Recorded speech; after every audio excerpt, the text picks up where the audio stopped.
yo, and hello and welcome to the 138th episode of GameSpeak Podcast. New episodes go for free feed subscribers every Wednesday in audio format on Apple Podcasts, Stitcher, Google Play, Spotify, and all of your favorite podcast platforms, as well as in video format on YouTube so you can see us in stunning HD. Where we need you to hit subscribe and click that notification bell. This show is two childhood BFFs bringing you all things video games. You can find us online at createforsanity.com, where you can subscribe to our newsletter to never miss an episode and buy sick t-shirts from our shop. Also, be sure to join the community in the Facebook group at facebook.com/group/GameSpeak Podcast to hang and talk games with other nerds like us.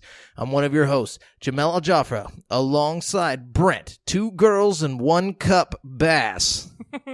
What's up, man? Yeah, dude. I don't know if that's actually... Brent Pain Olympics bass. Oh, God, I forgot about the Pain Olympics. Yeah, dude, there's a series of, unfortunate videos around that era that were just horrifying. Yeah, why was that allowed? I don't know, man. There was the internet was kind of a dark place back then. It was the Wild West. It was very slow and unforgiving. Yeah, dude. You would wait for a picture to scroll to load, and you didn't know if it was going to be some guy with half of his head missing or some chick with her boobs out, and you always hope for the latter. But more than likely, you would get the former. Yeah. Apparently, people were just murdering people back then. True. All the time. I feel like... just posting it. The internet back then was kind of like the dark web is now, I feel like. Just some fucked off shit going on, and nobody was just policing it at all. Yeah, remember Rotten.com, dude? Exactly. It's like, what the... That shit, what? That probably is still there. I have no idea. No way. I don't know. I'm not gonna look either. I was like, I don't even want to know. I don't want to look at that. Don't even. If you're listening to this, just pretend we didn't say that. And don't even wiki it. Don't even do it. Don't even think about For it. your own sake and sanity and the mental health, just don't. And if you do happen to think about it, let us know in the comments. No, I'm just kidding. No, I'm just kidding. Don't do that. Yeah. But yeah, so this weekend we went to Austin to go visit A Breezy, Aaron Brown. We had a little for trip. his birthday. In 1814, we took a little trip. At what? Well, no, I don't know. That's just that folk song or whatever.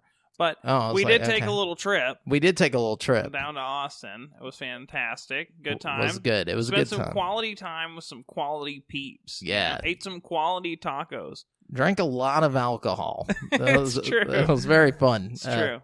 Yeah, I haven't drank like that in a hot minute. See, it's fun going to Austin with locals because when you go by yourself, you know that you're supposed to go to 6th Street or whatever. Yeah. So you just go. But to what does that mean? But you end up on the wrong side of the street sometimes when you're on 6th Street. Yeah, you know what I mean. You don't want to end up on the wrong side of the street. And if you're with the local folk, they know which side of 6th Street you need to be on. You know what I mean? Exactly. Exactly. I don't know. It was a good time. It was very fun.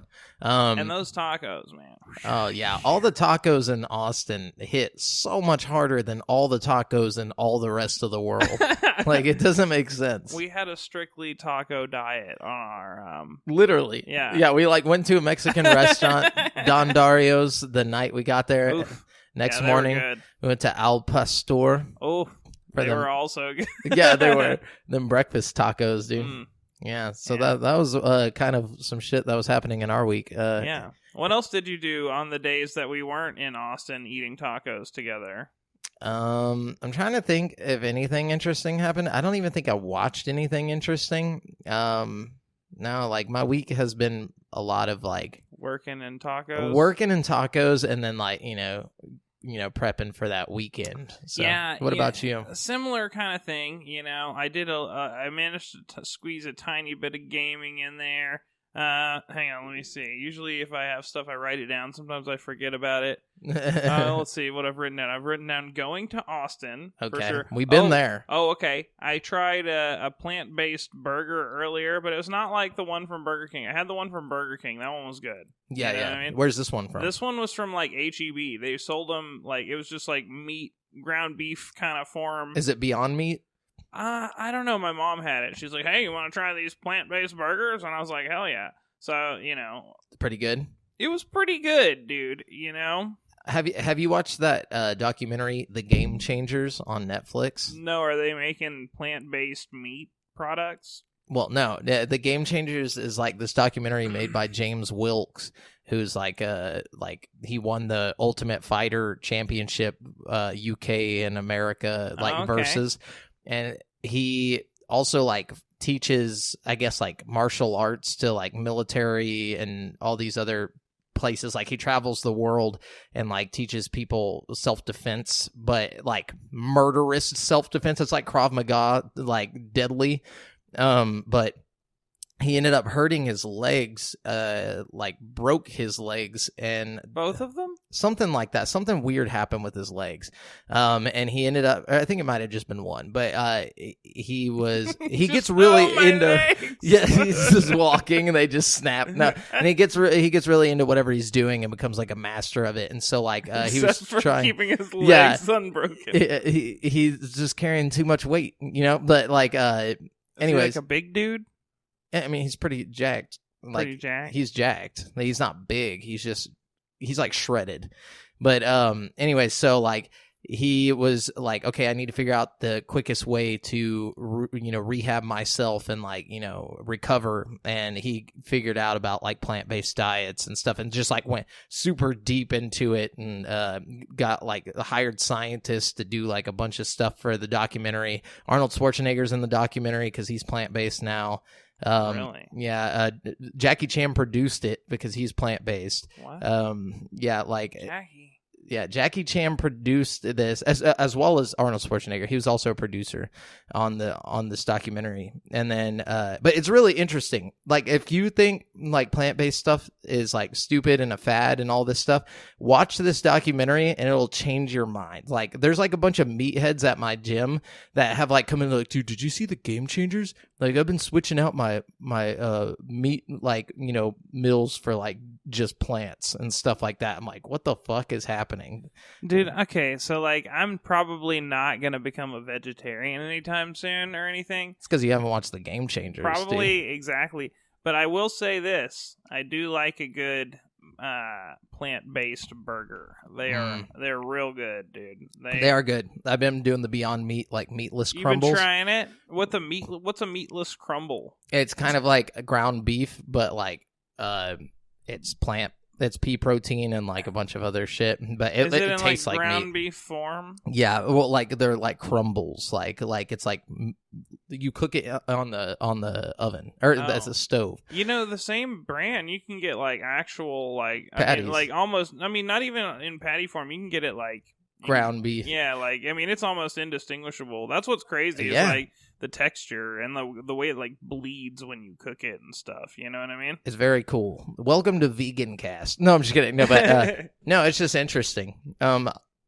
I like the way it tastes though. I've been getting the feisty flavor, which is like taco flavored meat. Oh, they've got taco. Oh yeah, dude. Okay, it's good, bro. Okay, it's good. I like that. Yeah, we getting healthy over here on GameSpeak. But see, that's the thing. It's really not that much more healthy than. I mean, it's a little bit more healthy. Not the shit you buy from fucking the Whopper's not going to be much more healthy. But whenever you buy like mine, it's a lot healthier because there's no cholesterol. Well, yeah, I mean, it's got a lot less cholesterol, no fat, no saturated fats. As far as like the calorie count goes, it's a lot. I mean, it's very similar to your normal. Yeah, calories aren't health though. Indicative of health. Well, okay, I'm not saying that. I'm just saying specifically like for weight. You're not gonna like eat them and just get super skinny. It's not like you're eating celery burgers or some shit. You know what I mean? Like, no, it's still a hearty food. Yeah, like they pack it full of shit. But it's not. It's definitely a lot better for you than meat. I'm just saying, like whenever it comes to your heart, like your heart health. Yeah, that's the way to go. I'm just saying, for the layman's term out there. Oh, okay. Like I feel like if you're trying to do calories in versus calories out, it's not gonna help you. Well, I mean, in a way, it's kind of a good thing that it's like a hearty still, and you can still get that like meaty. It's still got that protein that you want from the burger. Which is cool. Yeah, there's like 13 grams of protein in the meat crumbles, like per serving. Mm-hmm. So it's like, damn, dog. You know what I'm saying? Damn. Yeah, you make me crave one. I'm gonna have to eat another one when I get home. Yeah, we should make a YouTube video of us making vegan food. I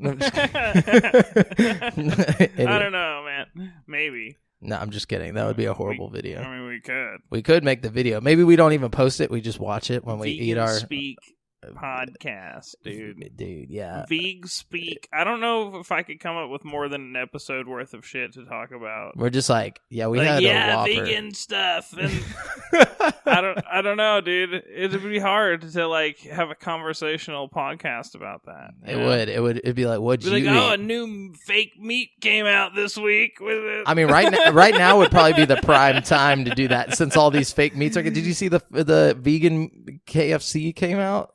It's like, how the fuck does that even work? You're a chicken place. You know, okay, but I'm still interested to try that because it's the same companies making the chicken that's making all the fucking burgers and shit for like White Castle and fucking Burger King and stuff, you know? It's insane, bro. So, I mean, I'd be interested to try it. I'd be interested to see what they can do with chicken because obviously they got the beef thing down. The fake beef is really good. You know what I mean? It is. But the chicken... You know, I'm a little skeptical. Yeah. You know, I'm a little interested. Yeah. I feel like chicken's a harder texture to emulate. You know what I mean? Like, it's not like, I don't know. Maybe they're tofu in it. You know, who knows? You can't just do tofu. It's got to be like a soy protein or something. Like, they got to, I don't know. That's what tofu is. Tofu. It's a soy protein. Well, I mean, okay, but tofu sucks ass. Okay. It does. It sucks ass by itself. But I imagine if the McDonald's overlords can, like, do something with it, you know, they got their 90 ingredients that they throw into the... Oh, God, I'm wanting it less and less. Yeah, you know what I'm talking about? No, but...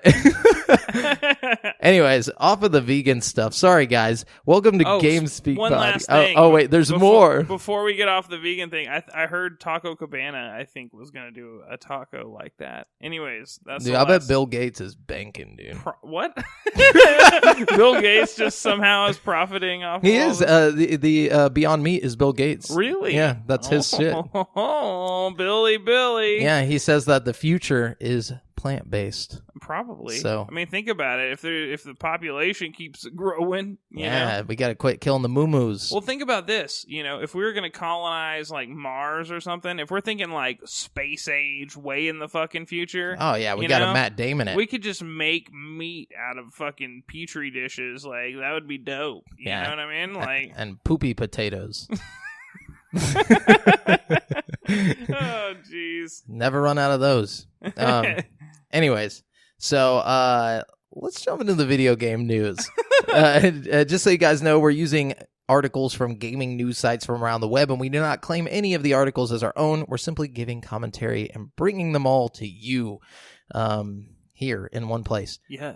So, is the first thing you got about BlizzCon? I got a lot of BlizzCon. How about you shoot me some BlizzCon? Well, I don't have it as the first thing. If you have like a whole list like ready to go of BlizzCon announcements, let's go ahead and knock that out. I don't have like a real list. Okay, well then... I just happen to have a shitload of BlizzCon shit right at the top of my list, you know? Gotcha. I don't think it's in any particular order, or like there might be some stuff out of order. There might be a few BlizzCon things way at the bottom. Okay, well then, let's go ahead and jump into some BlizzCon. Hearthstone has a new global champion. The championship event held at BlizzCon 2019 ended in victory for Chinese player Li VK Lion Zhao Ming, making her the first woman to win in a Hearthstone Championship event. Simply by playing, she became the first woman to compete in such an event. So the win means she achieved the highest victory possible in her first championship. Flanked by other players and former champions, Zhao Meng took the trophy of the first Hearthstone Grandmasters Championship. She has been playing competitively in the Hearthstone community for quite a while, but her consistent placement in the 2019 season qualified her for the global finals. She took the opportunity on stage to thank her fans and to send a message to any females in the audience.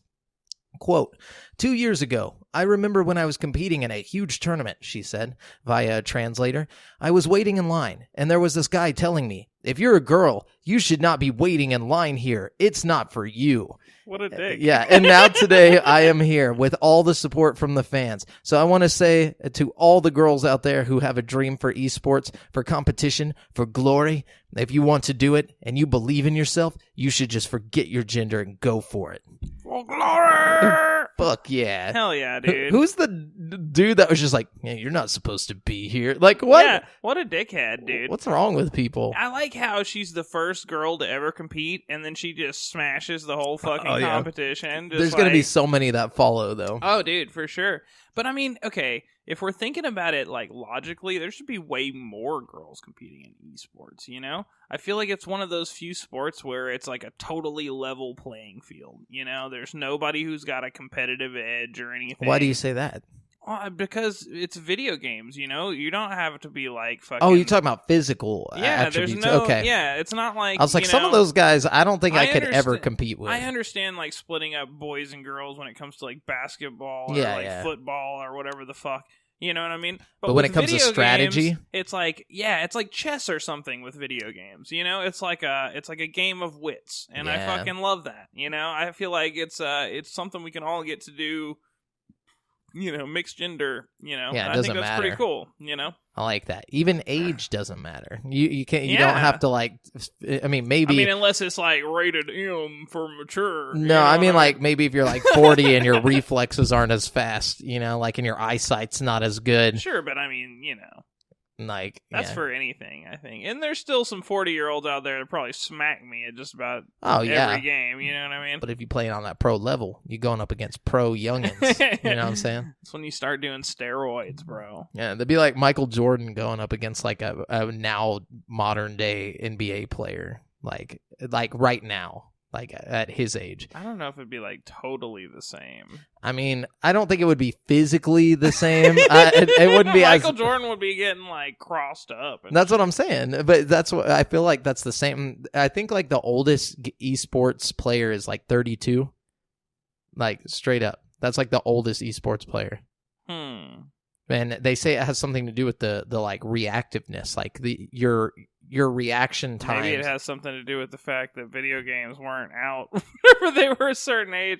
Like that's not true. Once you get to a certain age, yeah, it is. Yeah, once you get to a certain age, but 35 is actually the highest, or like the age group that the most people are playing games in is between 18 and 35. Sure, right now. But I'm talking about the people who are born and bred in the fire. Born and bred in the fire. You know what I mean? They were playing in arcades before we were fucking born. Yeah, but there's a big difference between the fucking, you know, Atari paddle and the motherfucking... I know, but then they move on to Doom. You know, they move on to things like that, and they continue. Not all of them were a bunch of boring... I'm not saying they were, but I'm just saying when you get to a certain age, you know, you got a bunch of people. It's like they say, like kids who try to learn multiple languages at a young age can do it easier or something like that. Because the brain's open to it. Exactly. I think, you know, when you learn the language of video games at a young age, you just adapt to it better. Yeah. You know what I mean? Like true, and we kind of evolved with it. You know, like as the control sticks changed and stuff, we were there at the forefront.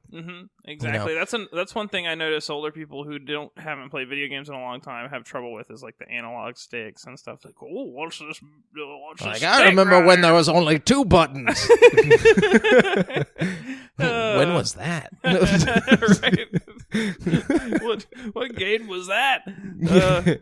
Okay. Anyways. Yeah, so Blizzard kicked off BlizzCon 2019 with a big reveal. What was it? Diablo 4. Wow. The next installment in the beloved dungeon crawler series is in development for PS4, Xbox One, and PC. It looks to embrace the franchise's darker origins.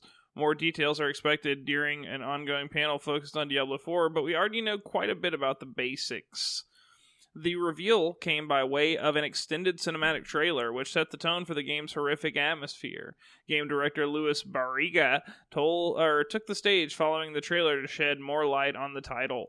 Barriga summed up Diablo 4 in 3 words: darkness, world, and legacy. The first thing you will notice is we are going back to the franchise has darker roots, Barriga said. It'll mean blood and gore. It'll mean occult symbols and rituals. More importantly, it'll mean victories are neither clean nor guaranteed. The world of Diablo will also be more fleshed out in 4. We've only seen glimpses into Sanctuary in previous Diablo games, but those glimpses have enthralled us and captured our imaginations. Barriga said, with Diablo 4, we want to put the world of Sanctuary front and center, and we want every character, every monster, every faction to have a sense of place. Yeah, also, they came out, like, today, which is, like, days after BlizzCon, and said not to expect Diablo 4 anytime soon. Yeah. Which is... They also, I mean, did you watch the trailer? Mm-hmm. You see they had, like, horses and stuff? Yeah, there's mounts. Mounts, yeah, that's exciting. I saw one of the dudes jump off a cliff. That looked pretty cool. Yeah, they said it's going to be like a Diablo Destiny, is what they said. Like you can. Yeah, you have to be online. Yep. No matter what. All the time. That's mandatory. There's no... Which makes sense for play. Diablo. Yeah, but I mean, you know, with 3, you could still do, like, a private... you know, thing, and like on Switch, we could play offline if we wanted to, you know what I mean? Anyways, I'm not complaining super hard about it or anything. I'm not pissed about it. I'm not mad about it. I'm not so angry about... No, but anyways, so also during BlizzCon 2019, Blizzard announced Overwatch 2. The sequel to Blizzard's popular hero-focused first-person shooter sees the return of familiar mechanics and characters, but also adds numerous changes to the Overwatch formula. Overwatch 2 will have story missions, and players will battle the Omnic invasion across the world. Hero missions, highly replayable co-op, RPG mechanics such as leveling up heroes and unlocking abilities have been included, as has ability customization. Quote, play an active role in the next chapter of the Overwatch saga through a series of intense 4-player missions. Fight back against Null Sector, uncover the motives behind the Omnic attacks, and confront a rising wave of new threats. The battle continues with hero missions as escalating crises break out around the world. Encounter an ever-changing array of scenarios with a range of diverse and dangerous enemies. Level up your favorite heroes and earn powerful customization options to help beat the odds. It's up to you and your friends to stop Null Sector, the elite forces of Talon, and other enemies of Overwatch from carrying out their plans. Each enemy faction features a unique mix of units with their own strategies and strengths, challenging you to adapt your approach every time you play. A new PvP mode called Push and new maps were shown, as was a new look for the characters. In Push, a new symmetrical map type that will launch with Overwatch 2, teams battle to take control of a robot that begins in a central location, then push it toward the enemy base. Either team may take the control of the robot at any time. The team that pushes the robot furthest onto the enemy side wins the game.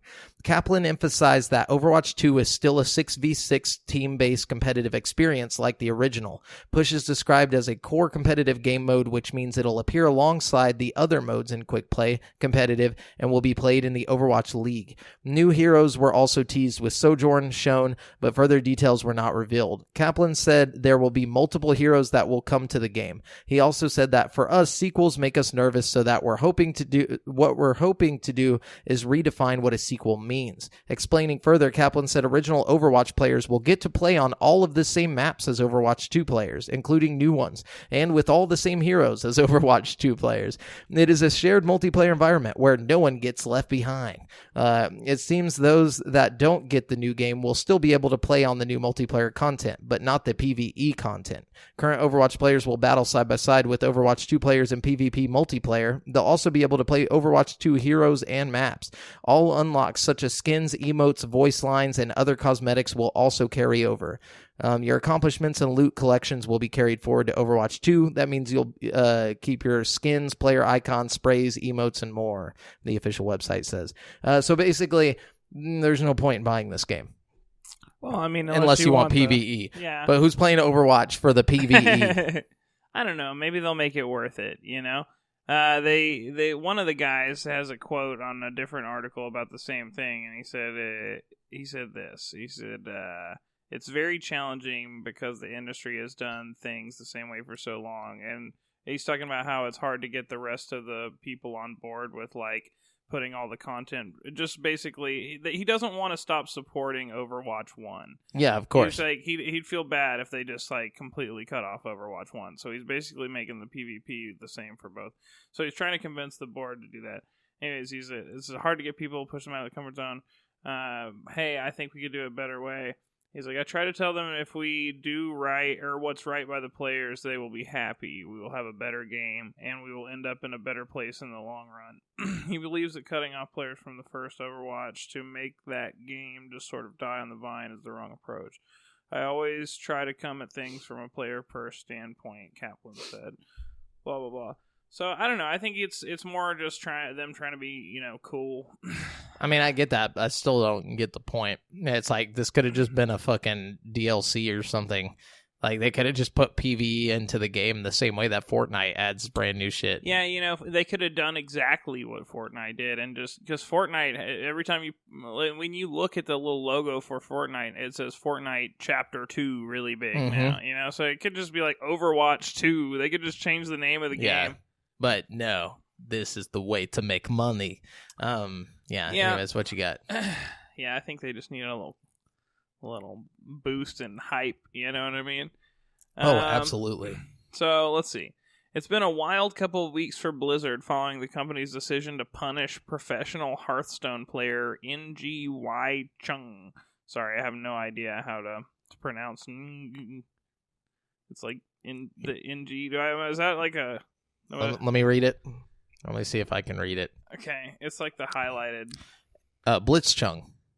Oh, well, yeah, that's his, fake name. Yeah, but that's what everyone knows him as. Yeah, but, how you say his real name, though? Probably NG.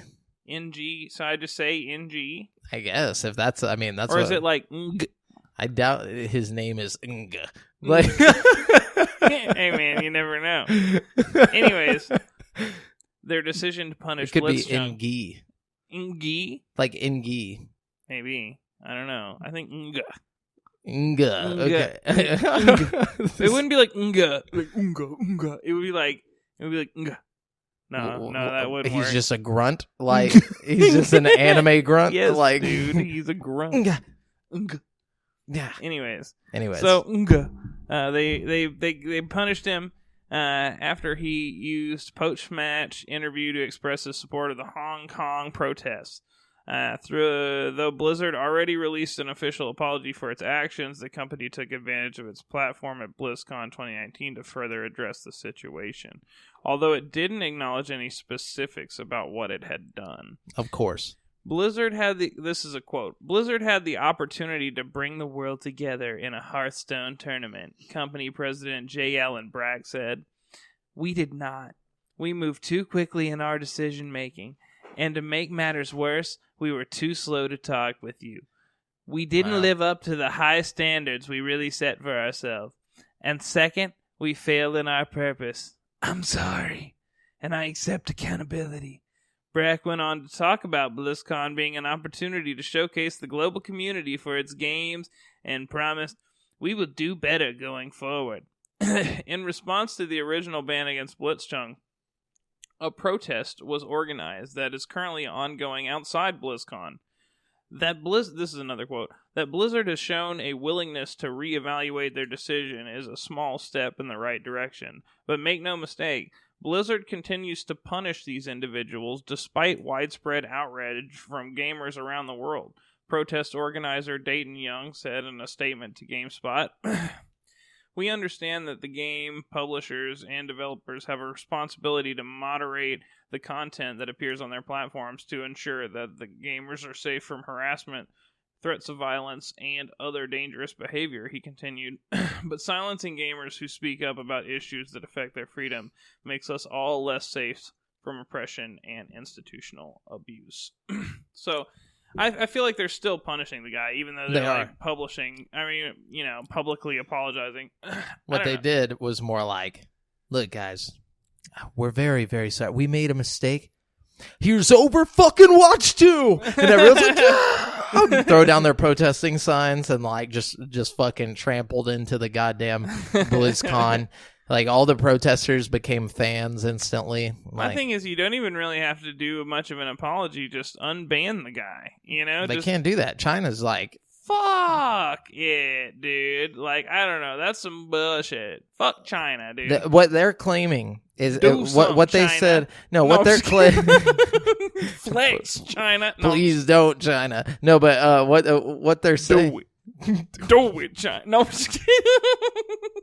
Oh my god. No, what they're saying is that they're like, if we allow him to do this, then people will come in and start using their interviews as a way to say whatever they politically believe and blah blah blah. I'm like, there's a difference though. This isn't a political thing. This is a freedom thing. That one guy at the Video Game Awards talked about how he was a furry for his fucking, like... That has nothing to do with Blizzard though. Yeah, but it's still fucking ridiculous and fucking... I just think, okay, look, guys. I don't think China would be mad about the furries. They just mad about if you I say, don't know, man. I'm a furry that doesn't like China. Or they don't like a lot of weird taboo sexual shit, dude. A lot of their censorship is about furries. Well, not furries particularly. That's not sexual. Furries aren't sexual. Furries Always, are it's very not, sexual. It's not 100% sexual. It's pretty much sexual, dude. Nah, they have like big furry sex parties and stuff, dude. Of course they do. Just like there's big normal people sex parties, but some furries just live in furry land, and that brain, they're just like, oh, I just want to be an animal. I think it's mostly a sexual there's at least 3 furries that ain't fucking. All right, yeah, I'm sure there's at least 3 furries that aren't fucking, but for every 3 furries that aren't fucking, there's probably 30 furries that are fucking in their furry costumes, nonetheless. Sure. Maybe that should be one of our YouTube videos. It's Brent and Jamel infiltrate. No, Brent and Jamel infiltrate a furry party to see what goes on. That would be wild. Dude. Yeah, that'd be some real investigative. Journalism. That's some real journalism. So we buy like furry costumes, but have like cameras and mics. Deep, yeah. This life is taking over. It's like, I think I'm starting to get it. No, get out! Pull out now! We gotta get him out of there. He's in too deep. Nay.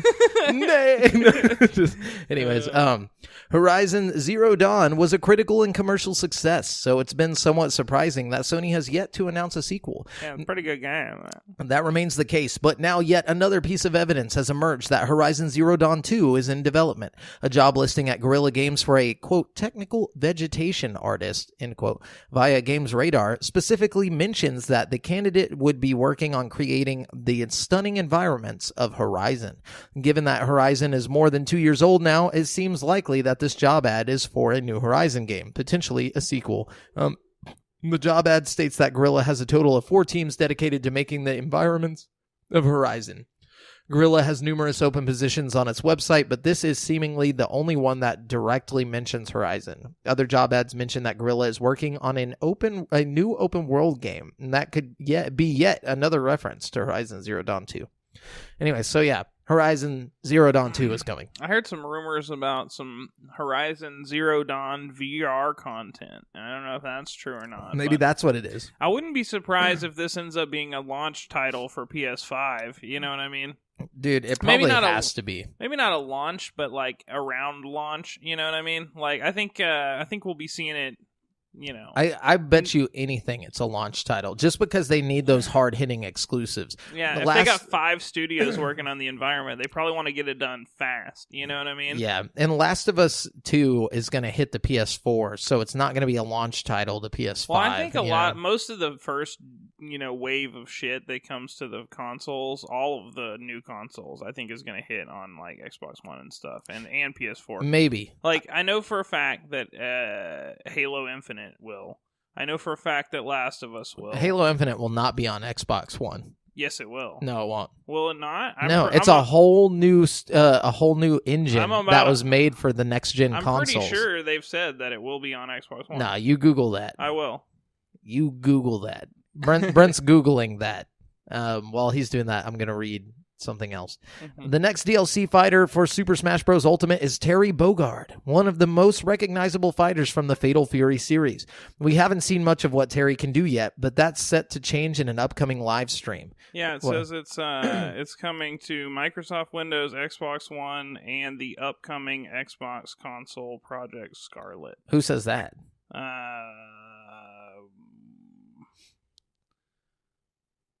Looks like Wikipedia. I don't believe it. I absolutely don't believe that. Halo. Okay, this is on Xbox.com. Okay. Halo Infinite for Xbox One and Windows 10. Hang on, let's see. Games Radar. Halo Infinite boss says it will still look incredible on Xbox One. Oh, okay. So the Xbox boss is saying it's coming. Yeah. Like, this is like a thing. I just don't believe that's going to happen. I don't even believe him. Dude. Like, it's definitely going to happen. If it comes to Xbox One, they've even said that it's going to look better on PC than it's going to look on Scarlet. Like, no, I get that. I get it coming to PC, but I'm saying, why would you even put it on Xbox One? If you're trying to sell new consoles, why would you fucking do that? Because it's going to be on Game Pass, dude.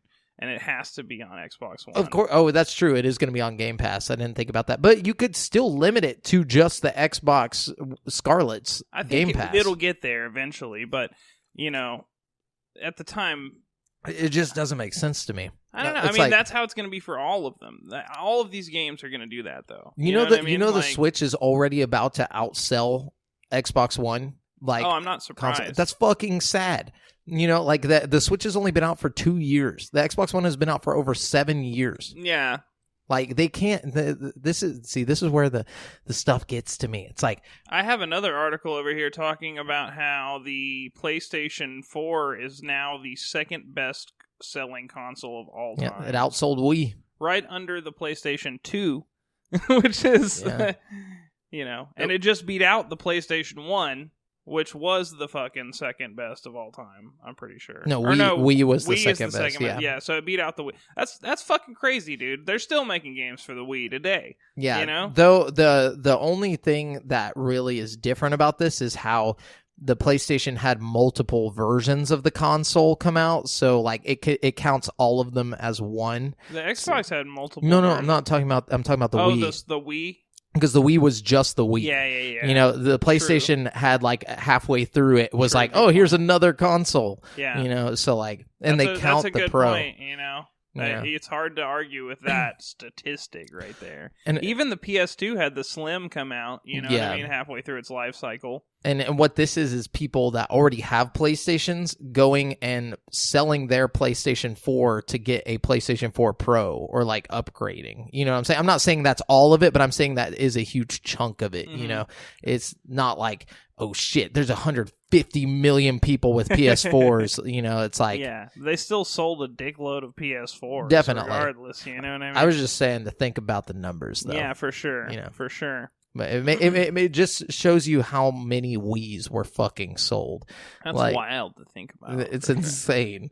Anyway, so back to Terry Bogard. Terry, yeah. Fucking Terry. Yeah, Nintendo has announced via their Nintendo Versus Twitter account that Smash Bros. Director Masahiro Sakurai will host a 45-minute live stream of the game at 5 a.m. PT on November 6th, showing off the upcoming fighters' abilities and fighting style. In the past, these videos have released very shortly before the characters themselves were made available to purchase. Joker, Hero, and Banjo-Kazooie all followed a similar pattern. It was cool getting to play with Banjo-Kazooie this weekend. I finally got to try some of the new characters in the game. You smashed with him, too. I did. He's pretty good. I feel like he's strong, Yeah, dude. I Me like too. I didn't get to do Joker, though. I didn't play enough games. I wasn't...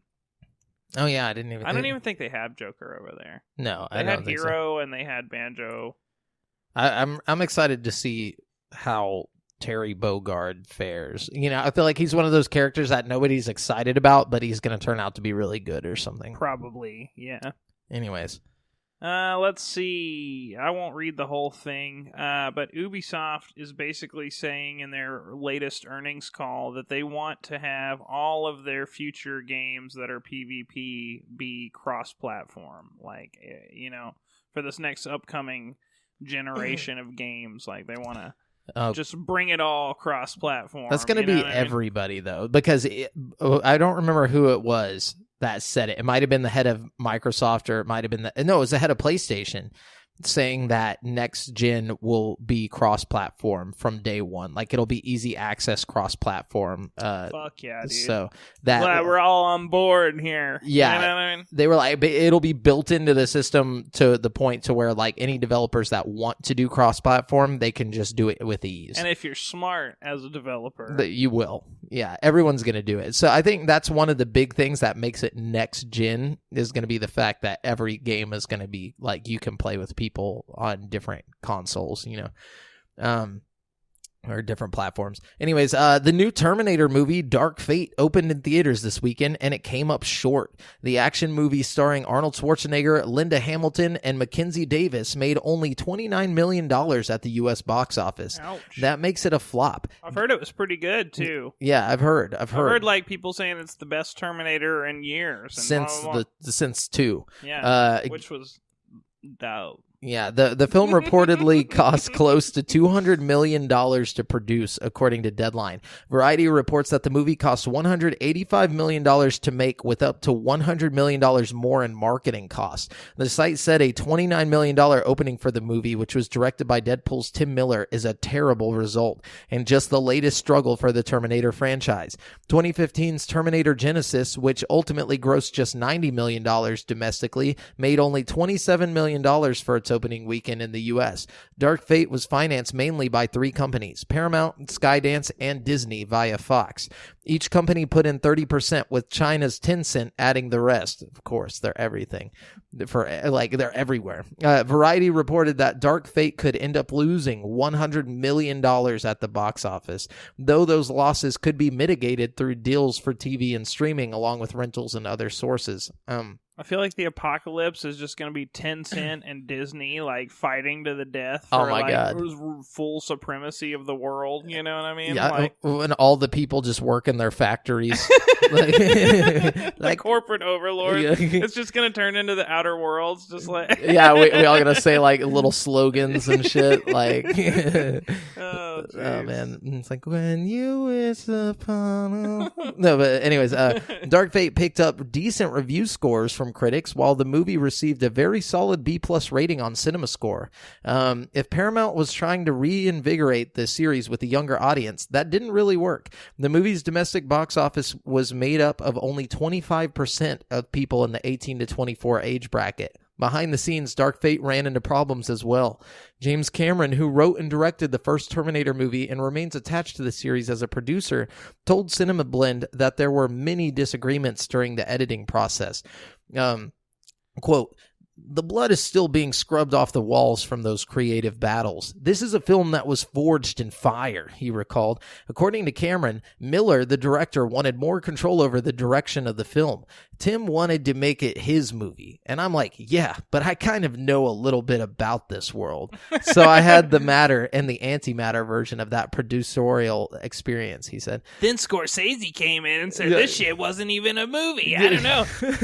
I honestly think James Cameron is a fucking idiot, because Tim Miller made 2 of the highest grossing rated R films back to back with Deadpool and Deadpool 2. And instead of letting him just take it in the direction, he knows how to make a modern movie. James Cameron knows how to make Titanic. He knows how to make Avatar. He knows how to make Terminator in the 80s. Yeah. He doesn't know what kids want.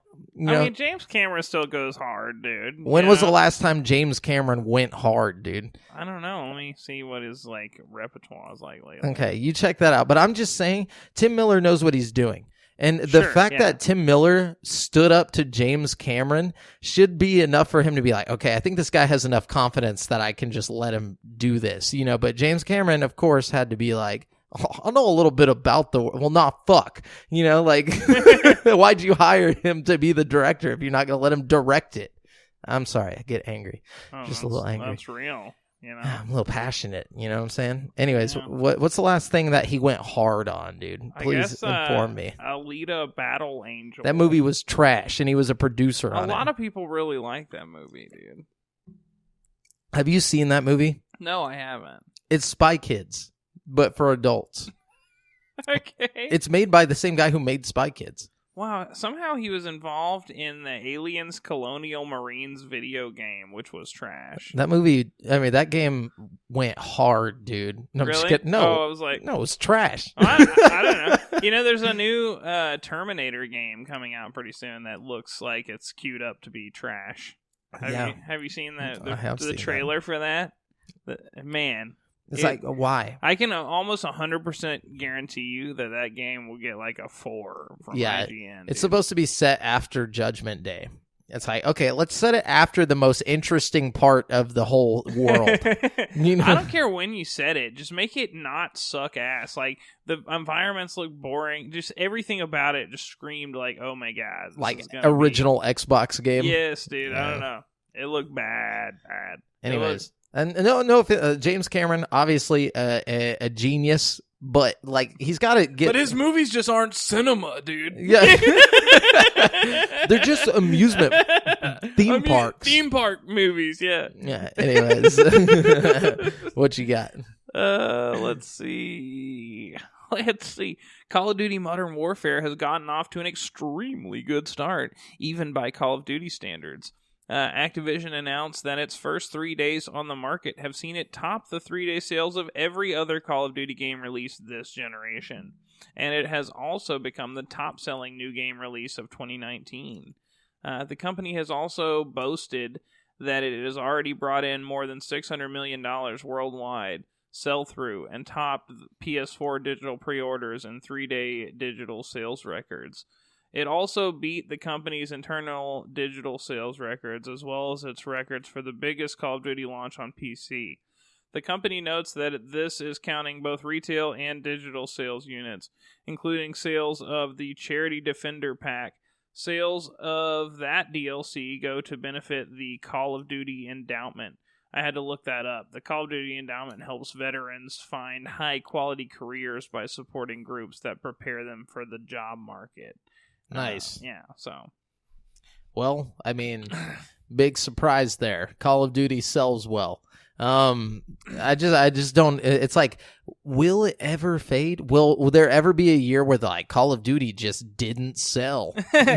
This year, Call of Duty didn't make it. It's like, holy shit. Dude, that'll be the fucking day. Yeah, what comes after that? Like Something Battle Royale. Exactly like Call of Duty is going to have to come kill it. You know, I think Battlefield was a good competitor for a little bit, but like now... They're not putting out a Battlefield this upcoming year. Well, I think Battlefield's kind of dead in the water. I mean, you know, they tried. They put up a good fight, but I think they realized they can be more successful if they put the DICE guys on like Battlefront instead or something. Random you know what shit. I mean? Like, I guess that's it. Anyways, one of Netflix's next big original shows is The Witcher, which is based on the books, not the games.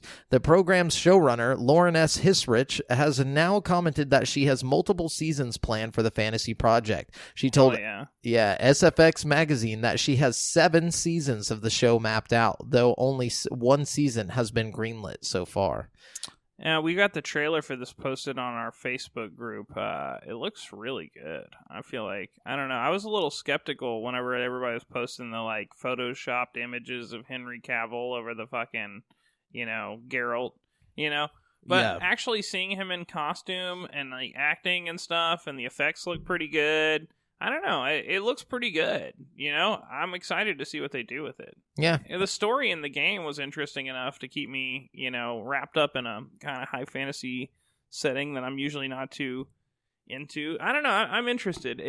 I feel like it's going to be like a more high fantasy, like Game of Thrones. You know what I mean? Yeah, I gotcha. I mean, that's probably why I won't watch it. But no offense. I mean, I'm happy that it's coming out because it'll get more attention towards video games whenever it comes to, like, you know, media outside of video games. Like, hopefully we'll get more video game TV shows and stuff like that. Yeah. Ones that I'd be interested in. But anyways, what you got? Oh, man. Oh, man. Oh, man. It looks like BioWare is preparing to reveal some news about the long-awaited Dragon Age 4. Dragon Age 4. In the coming weeks, the studio celebrated the 10th anniversary of the Dragon Age franchise with a tweet that teased some kind of further reveal on December 4th. BioWare is holding a party of sorts on that date to celebrate the franchise's 10th birthday. Dragon Age Origins, the first game in the series, was released on November 3rd, 2009. Dragon Age 2 was released in 2011, with Dragon Age Inquisition following in 2014. It seems there might be some good news about Dragon Age 4 during this event. BioWare ended its statement by saying the fans should tune in for Dragon Age Day, but they spelled age with a 4 instead of an A. Which, 4-age. Yeah. So, which is, obviously some kind of reference to Dragon Age 4. So that's exciting. I mean, if you're, a fan of like the Mass Effect KOTOR games, then you kind of know Dragon Age is, up there. One of the better series in that, like, fucking vein. That and Jade Empire, I think, are the two BioWare games people don't really, think about. But anyways, I'm excited. I'm excited to see BioWare get back to their basics, their roots. You know what I mean? No more of this Mass Effect Andromeda bullshit. Yeah, I mean, I actually kind of liked Mass Effect Andromeda, but, I'm, definitely alone out there on that ship. I don't think I am. I really don't think I am. You don't think you're alone on, like, Andromeda was like one of the most hated games, like critically panned games. Critically panned. There are a lot of people that enjoyed Mass Effect Andromeda. Like players, yes, I'm guessing? Yes.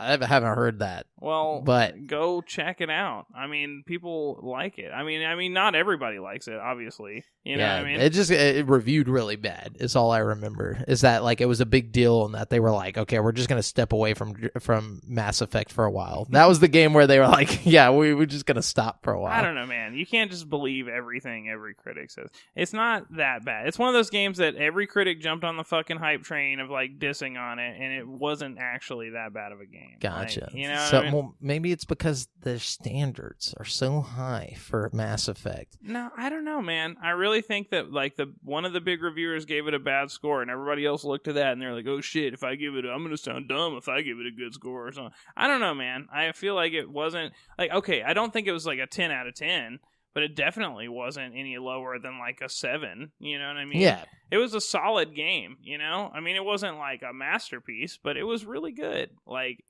Okay.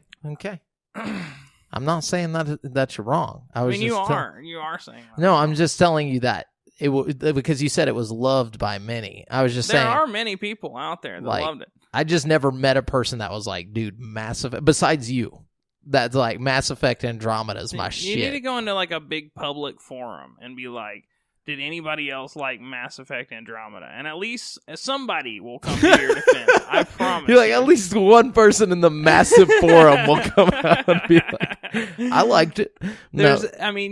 Yeah, no, I got you. Anyways, it seems December will be a very big month for Star Wars Battlefront 2. The game's community manager, Ben Walk, confirmed on Twitter that December will be a celebration month for the game, with new content based on Star Wars The Rise of Skywalker acting as a headliner. There are no details available just yet regarding what will be included in the Rise of Skywalker update for Battlefront 2, but it's a safe bet that it will feature maps or characters from the movie. The Rise of Skywalker hits theaters on December 20th, so you can expect the new Battlefront 2 update to release around then, though no specifics have been announced yet. And going back to that thing a minute ago, I'm sorry, I was just thinking about it a little bit. You're like, that was a fucking good game, bro. Well, I just think that people panning that game is what inspired them to make fucking Anthem, Like, and look what happened there. Look at that train. Look what happens when you leave your comfort zone. I'm just saying, look what happens when people fucking criticize what they put out a game that people won't ask for, basically. Just because Commander Shepard wasn't in it, everybody freaked out. We got a new guy, so everybody's like, oh shit. I don't know. My thing is, like, I feel like the hate for that game inspired them to like, okay, we got to go Destiny. We got to go multiplayer. We got to have the loot box model and all this shit. I don't know. I feel like it got them greedy. They're like, fuck it. People don't even care when we give them these RPGs. You know what I mean? I don't know. Yeah. That's just my theory. I mean, I could see that being the reason, but I think that's more of a publisher reason, not BioWare's fault. I think the publisher no diggity was like, yo, yeah, y'all's games are cool and shit, but like, we like money, bro. So like, it's like y'all's little Mass Effect Andromeda bullshit was cool on the 360, but now we're trying to Destiny, dude. I hope Anthem taught them a lesson to like stick to their fucking roots. You know what I mean? Yeah, I mean, I guess it's not that they should stick to their roots. It's just don't go all the way off the fucking branch. You know, like maybe like if you want to implement some multiplayer, start small. Don't jump into fucking Destiny whenever you've never even made a multiplayer game in your goddamn life, and like suddenly you're just you're gonna become the masters of it. Like you gotta take those steps. You know, that's like somebody who goes into the gym for the first time, like in their entire life, and they just try to lift the heaviest fucking weight they can find. You know, yeah, it's true. But yeah, no offense, because they're a great studio. They just need to do the right shit. Yeah, they need to get back to the basics. Back to the basics. I hope Dragon Age 4 is their return to form. You know what I mean? Maybe it's DLC for Anthem. Speaking of Anthem, Anthem continues to lose its lead voices as another public-facing figure departs BioWare following the live service game's rocky launch. Chad Robertson, BioWare's head of live service, announced on Twitter that he's leaving the studio after 14 years of service. Oh, damn. You know, they did have one multiplayer game, Star Wars The Old Republic. Was that BioWare? Yeah. I didn't know BioWare made that game. Yeah. Which brought in a lot of fucking money. But, you know, that's really their only foray. And I think those games are a little different. You know what I mean? You don't have to make it look pretty or anything. It just has to work. You know? So was that the original BioWare team working on that, though? I don't know. I think BioWare, I want to say it was BioWare Austin or something like that. Maybe not. Yeah, because I don't think that's the same people. You know, it said Robertson has served as a variety of roles at BioWare, including head of technology and studio director at BioWare Austin. Yeah, developed by BioWare Austin. Yeah. Yeah, the supplemental team at BioWare Edmonton. Yeah. So I think for the most part, it's the Austin team working on that. Yeah, because remember they opened that team to be a multiplayer-focused team. Mm-hmm. That or like something like that. I remember that. I do remember talking about that when that was. Yeah. So I mean, like I imagine they worked on the writing, but they weren't there for like the infrastructure and like like the creation of it was probably done in like when they were a much smaller team because that game came out a while ago. You know. Oh yeah, it was a super long time ago. What was it, like 2010? Yeah, something like 2011. It's been active for a while. It's crazy. I forgot that it's even still going. Yeah, it's kind of wild. It's free to play now. Is it really? I might have to jump on it. Yeah. I wish it was on console. I'd play it. Yeah, same. Anyways. Let's see. You want me to go again? Did you just go? Yeah, I just went. Okay, well, I'll go. The Sims has surpassed an extraordinary sales milestone according to EA's latest financial report. As part of their quarterly earning report, EA revealed plenty about their current success stories. Apex Legends has reached 70 million players, for instance, and will now be treated as an annual franchise. What does that mean? How are you going to treat Apex as an annual franchise? I don't know. What does that? Yeah, I mean, isn't it just like a platform? Like I don't know. Maybe they'll do it like Rainbow Six Siege, kind of, where they have like a yearly roadmap, and then they tell you what you're going to get if you buy the year. No, kind of like a season pass thing. Yeah. That makes sense. I thought they meant like they were just going to put out a new Apex Legends. I'm like, what the fuck? Anyways, CEO Andrew Wilson also singled out The Sims 4 as a strong performer with an average monthly player count that rose 40% in 2019. Now, thanks to Wilson's earnings call, we know exactly how much money The Sims franchise has made since the first game released in 2000. Engagement across the franchise has led The Sims to surpass $5 billion in lifetime sales, Wilson stated. Wow. The Sims continues to be one of the great franchises in gaming, and we have plans to bring new experiences to its amazing players for a long time to come. Yeah, it's pretty insane. That's pretty cool. I feel like they should do like a Sims 4 remastered where like the controls are made better and easier to use for console. Yeah, You for know what sure. I mean? Put it on Switch. Yeah. Ooh, we'll let you use the Joy-Cons, like the motion controls. That'd be tight. That and just having a mobile Sims game again. Ooh, that would be sick. know. Yeah, I can feel that.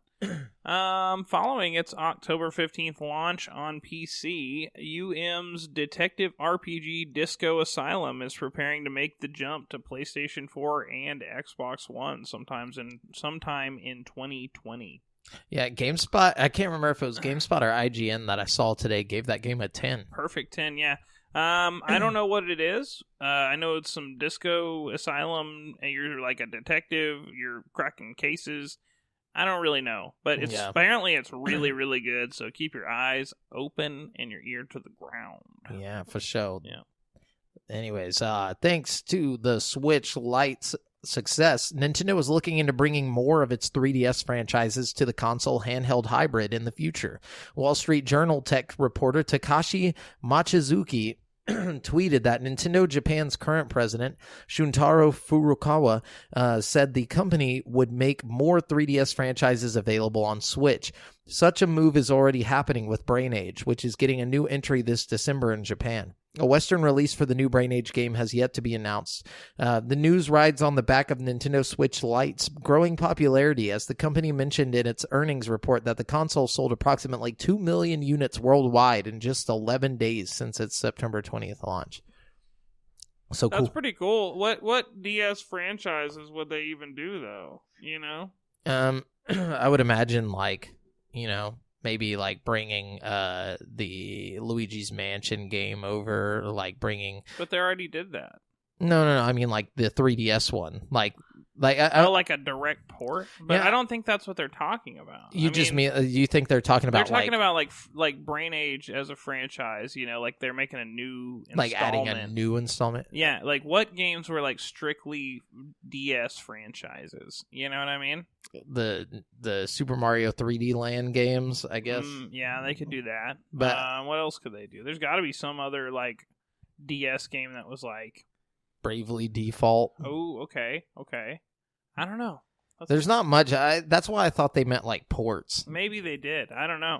It's hard to say, you know? And even if it's not like ports, they could just do like how they're doing with the NES Online thing or whatever. They could just do like 3DS, you know, like that'd be tight. Little app.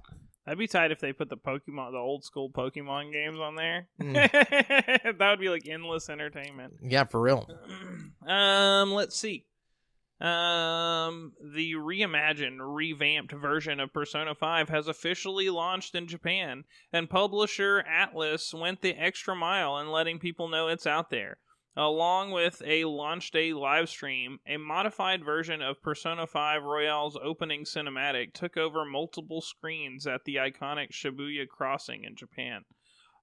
It's life imitating art, as the Phantom Thieves have a knack for hijacking the huge screens of their fictional Shibuya during pivotal moments in the game. You can watch an on-the-ground video of this happening in a tweet from the official Japanese Persona Twitter account. Man. So it's actually really cool to see because it's a lot like how it is in the game. Like there's like in the game they have to like alert you to like get your consciousness to like be aware of your presence in the psyche or whatever. I don't know. It's this weird thing. I wish America was this nerdy. That makes me so upset. It was so cool, dude. Like the video, like they played it on all the screens, and they had like this new version of like the Persona song, like blasting through the streets and shit, and everybody was like getting down to it. Like it was cool, dude. Some fucking bullshit, dude. We don't ever do anything that cool. I know, we really don't. So sad. But yeah, really cool. Anyways, yeah, you keep going. I'm out of news. I just got one more, and it's only cool to me probably, but ever since I played the original version of this game, I've been thinking we need some VR.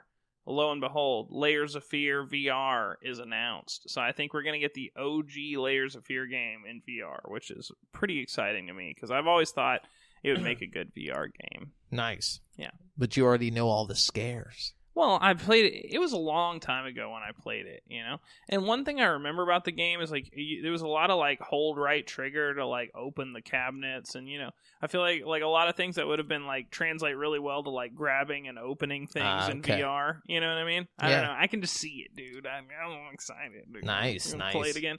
And I don't think I played the sequel. Well, I didn't play the sequel, which I want to. I think we should play that Couch Bro Up one of these days. But, I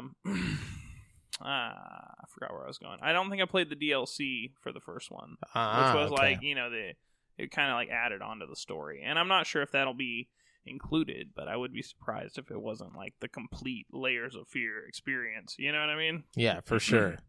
That's cool.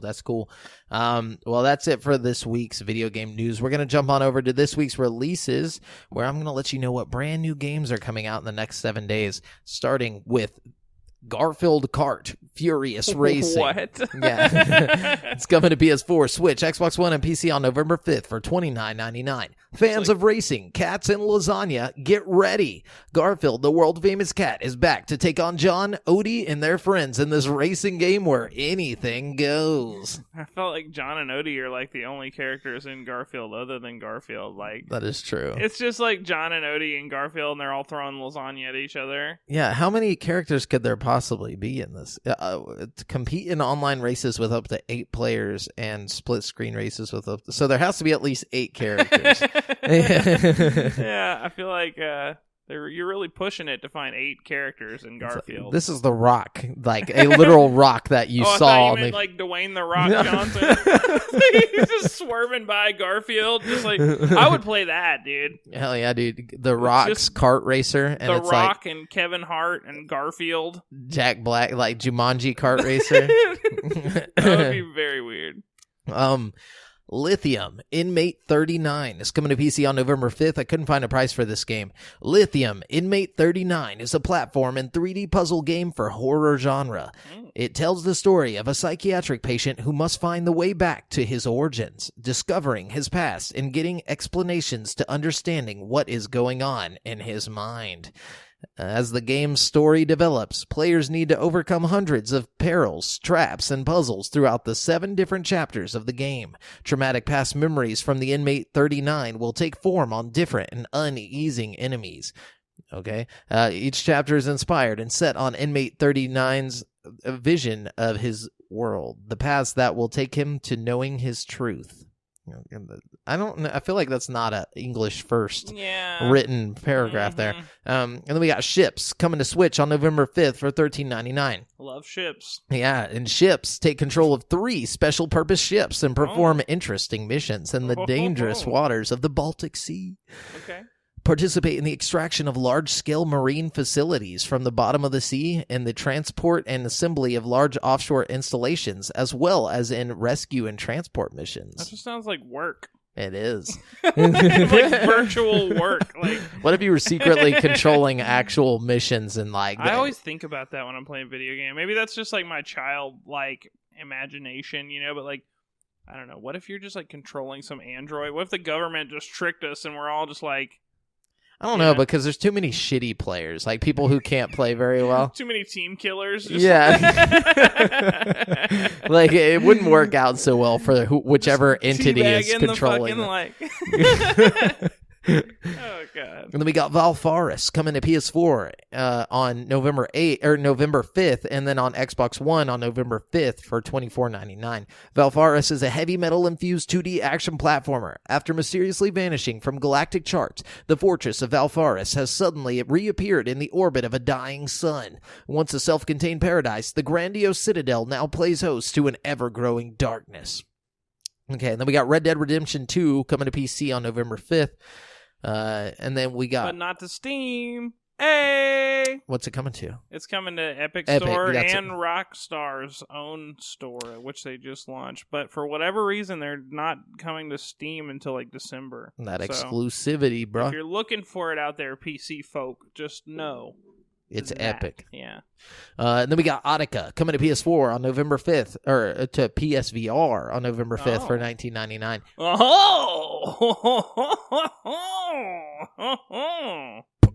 Just kidding. In the VR rhythm shooter game Audica from Harmonix, you use your pair of rhythm blasters to shoot and smash targets to the beat of a soundtrack featuring songs from some of the world's most popular electronic artists.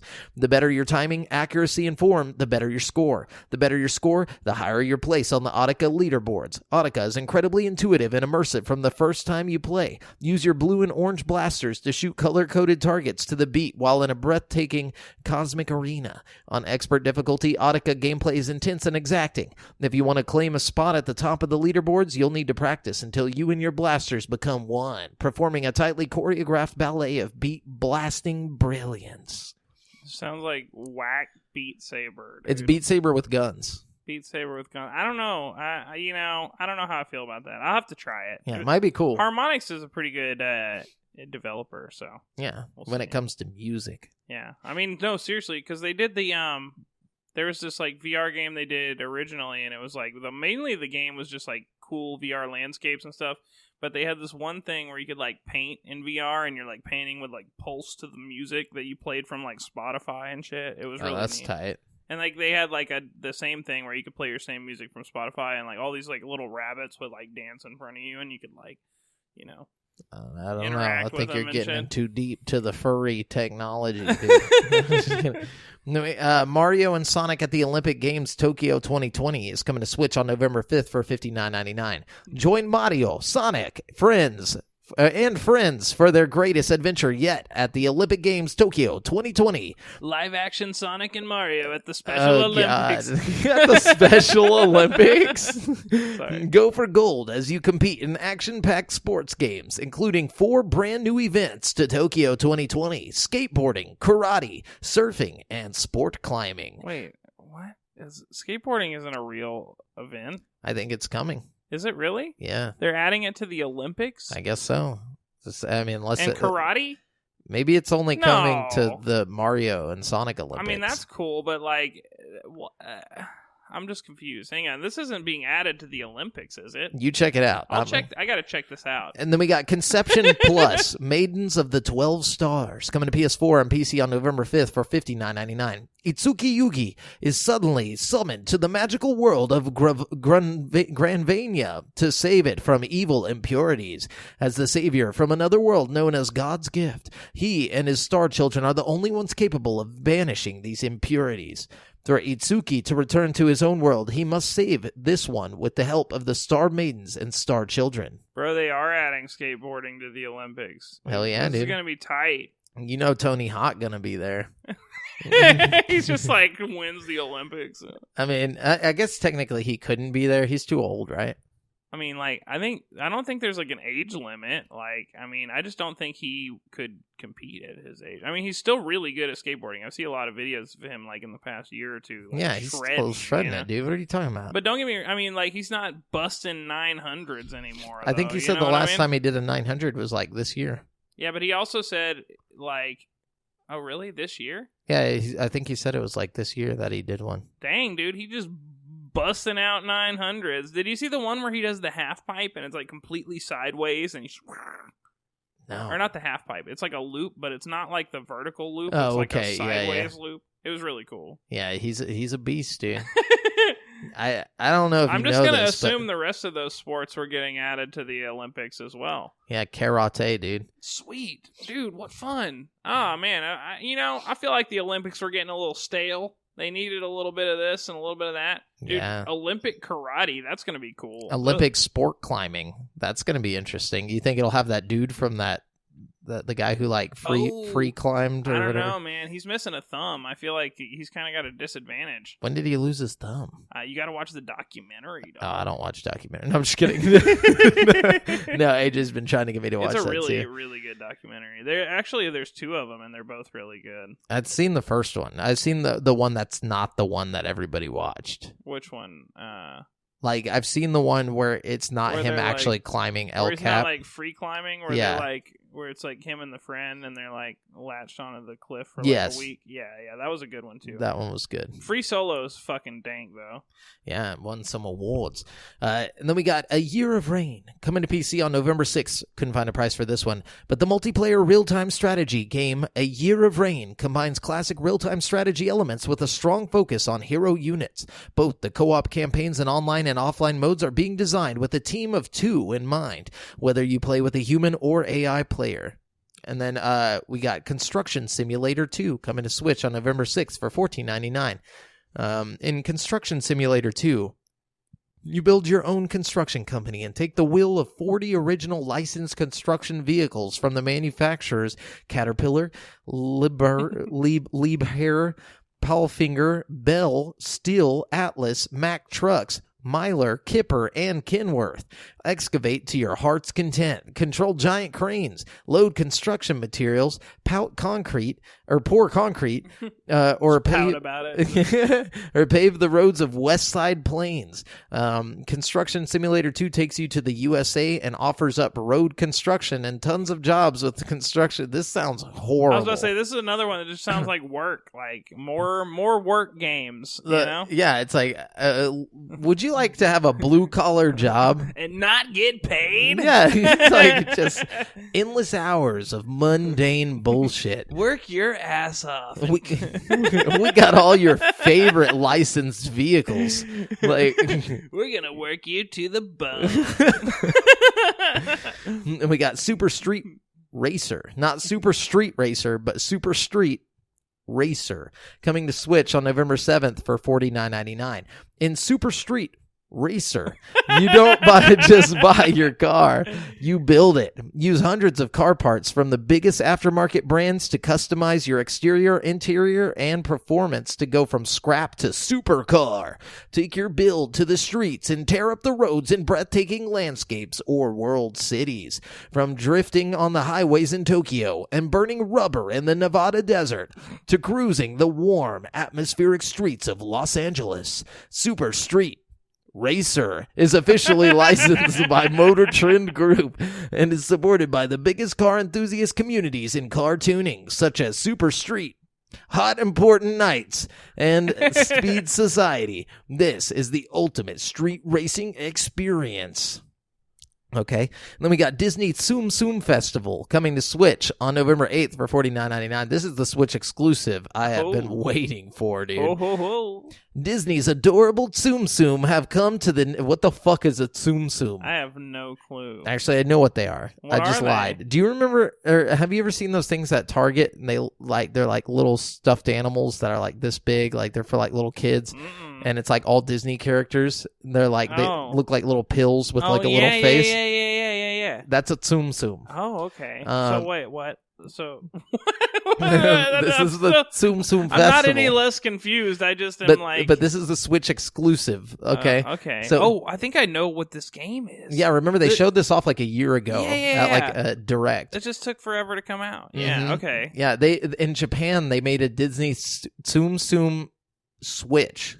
Like a fucking Disney Switch edition. Switch, dude? Yes, a Disney edition Switch. Anyways, Disney's adorable Tsum Tsum have come to the Nintendo Switch. In Disney's Tsum Tsum Festival, players connect matching Tsum Tsum to clear them and set a high score. What the fuck? Check out various activities like bubble hockey, curling, and coin dozer with your friends and see who is the best at each activity. Play against a friend to see who has the best popping skills. Okay. Pick your Tsum Tsum and start connecting your Tsum Tsums together to create... If I have to say Tsum Tsum one more fucking time, it's spelled Tsum. Tsums. That's a mouthful. Tsum Tsums. What a terrible name. You know, why play that when you could be Mario skateboarding through the 2020 Olympics? Or dude? just Mario Party. That's what it sounds like. I just want to be Donkey Kong or somebody just shredding. I want to do like some fucking grinds. Doing boxing? Oh, dude, and karate. Yeah, Karate's going to be fun. Can you imagine karate as Waluigi? You're going to have such a height advantage. Yeah, you're going to be kicking people in the mouth, dude. Hell yeah, dude. It's going to be unfair as hell. Then we got Jumanji, the video game, coming to Xbox One, Switch, PS4, and PC on November 8th for $39.99. If cinema has taught us anything, maybe we should just avoid the Jumanji video video game, you know? No, Jumanji Cross Garfield Kart. No, I'm just kidding. Jumanji, the video game, puts you in control of Jumanji's greatest heroes as they seek to find the precious jewels of Jumanji. And Garfield. and lasagna. No, save the world and find a way home. What's stopping them? Only a deadly array of exotic creatures, dangerous locations, and an army of evil marauders. Wouldn't that be like a cool VR game? You know? Jumanji? Yeah. I guess if they made it like a imagine, a walking simulator type game, or like a imagine the game starts, okay, and you're sitting in front of your TV, your virtual TV, right? Yeah. And you have like your controller in your hand, and you can like see it in your space in front of you, and like you're playing some game, and then you just get like sucked into the game. You know what I mean? Or and, instead like, of a video game one, it's like the board game. Like you're playing in the board game with somebody. You like roll the dice, and like all the shit happens around you, and like the house. That'd be fun, and it could be multiplayer online. You could play like with somebody else. You know what I mean? That'd be dope. Like you're playing Co-op. the game together, and like you get sucked into your own little mini games or whatever, and you have to like find each other. I don't know. You got to survive. That'd be tight For many years. Yeah. Anyways, Layton's Mystery Journey. Oh, Dr. Layton is a 3DS thing that could come to Switch. You ever think? That? I never. Well, I guess this is coming to Switch. My bad. Layton's Mystery Journey, Catriel and the Millionaire's Conspiracy, Deluxe Edition. It's coming to Switch on November 8th for $39.99. From the makers of the popular Professor Layton game series comes a new puzzle adventure starring Catriel Cat Layton. The story focuses less on dynamic problem solving and more on solving multiple mystery cases observed in the everyday lives of Londoners, which will bring a faster tempo and more comical tone to the series. I've never heard of that. Yeah, it's good. It's sorry. Okay. And then we got new Super Lucky's Tale coming to Switch on November 8th for $39.99. Oh, fuck yeah, dude. Yeah. Run, jump, climb incredible heights, burrow deep underground, overcome enemies, and explore amazing worlds on an epic quest to rescue the Book of Ages from the mysterious Jinx and his nefarious kitty litter. The only thing better than Bubsy is Super Lucky's Tale, dude. Oh, yes, dude. I mean? That's just one notch above horrible. Death Stranding is coming to PS4 on November 8th for $59.99. I've seen a lot of mixed reviews on this one. Same. I hear it's FedEx, the game. Really? But yeah, that's what I hear. You're just like, some people are giving it like perfect 10s. Some people are giving it like 7, you know? Let's read what it says. Yeah. From legendary game creator Hideo Kojima comes the genre-defying experience Death Stranding, starring Norman Reedus, Mads Mikkelsen, Léa Seydoux, and Lindsay Wagner. In the near future, mysterious explosions have rocked the planet, setting off a series of supernatural events known as the Death Stranding, with spectral creatures plaguing the landscape and the planet on the verge of a mass extinction. It's up to Sam Bridges to journey across the ravaged wasteland and save mankind from impending annihilation. Okay. It sounds interesting. That does sound pretty cool. I'll check it out. Yeah.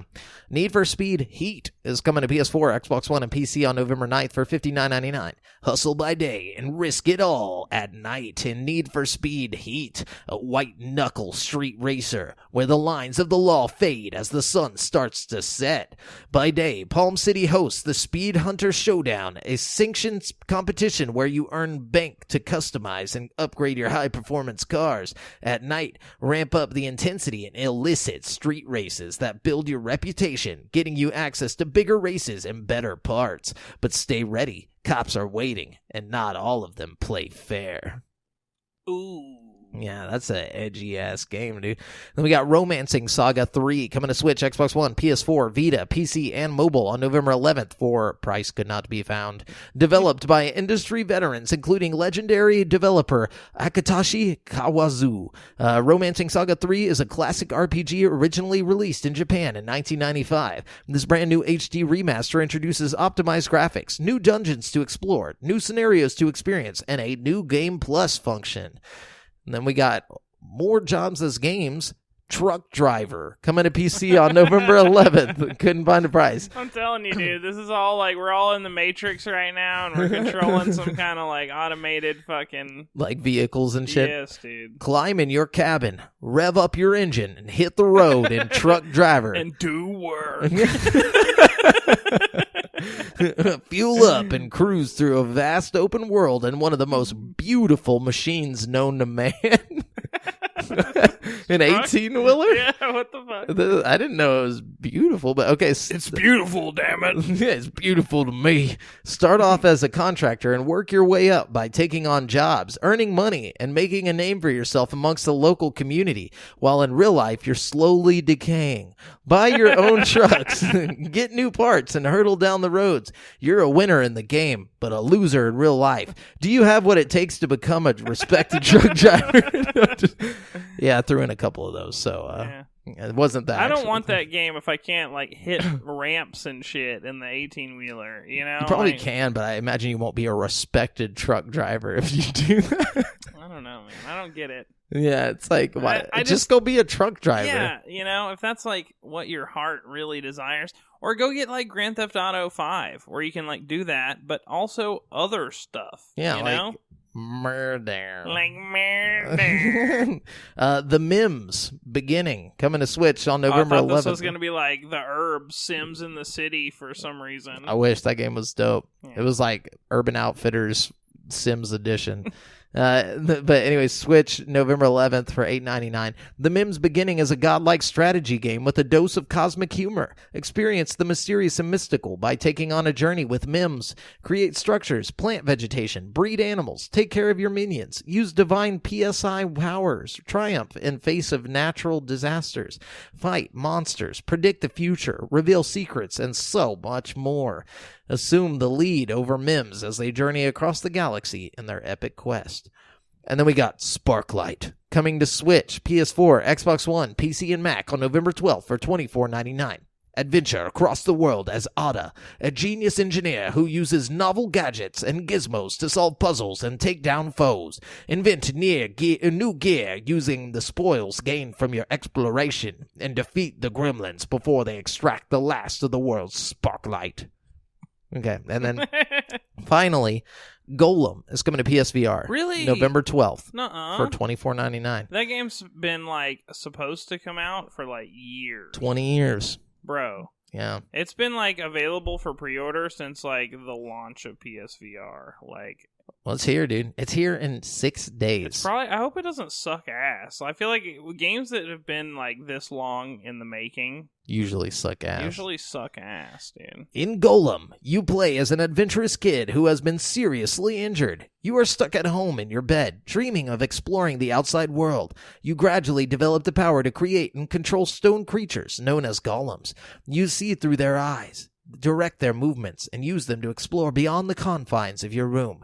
At first, you can only build small doll-sized golems to send around your room, but eventually your powers will grow. The LSD kicks into high gear until you can send enormous 15-foot-tall giants to explore an ancient abandoned city.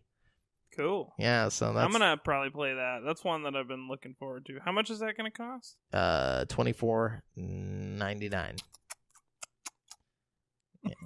I don't know what that means. Yep. So you gonna get that? If I can afford it. Cool. Well, that's it for this week's releases, guys. We're gonna jump on over to currently playing. Brent, what have you been playing? Man, I've just been playing Our World, man. Same. Literally, like, I think I'm probably close to 15 or 16 hours now.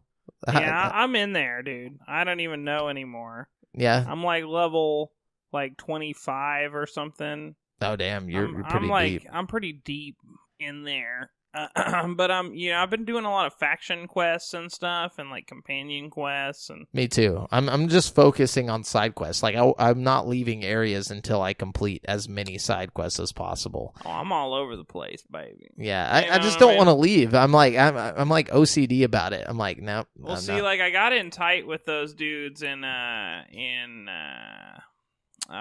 the city you go to with the guy with the moon mask or whatever. I haven't been there yet. So, yeah, you have. Oh, are you talking about Groundbreaker? Yeah, it was okay, like I'm the sorry. first place you go to. I was like, yeah, my bad. I thought there was like a new place. Yeah, I forgot what the faction was that I like sided up with, but they're kind of shady, And they had me kill a bunch of people because they thought there was aliens and stuff. It was fun. I actually unlocked an achievement because I'm on good terms with 3 or more factions. Oh, really? Yeah, I'm like good with every faction. There's a couple that don't like me very much. I don't think Anti-Cleo's is that cool with me. And Anti-Cleo's likes me. The only place that I'm not good with was the first world that you're on because I sent all the power to that fucking... Oh, yeah, Spacer's Choice.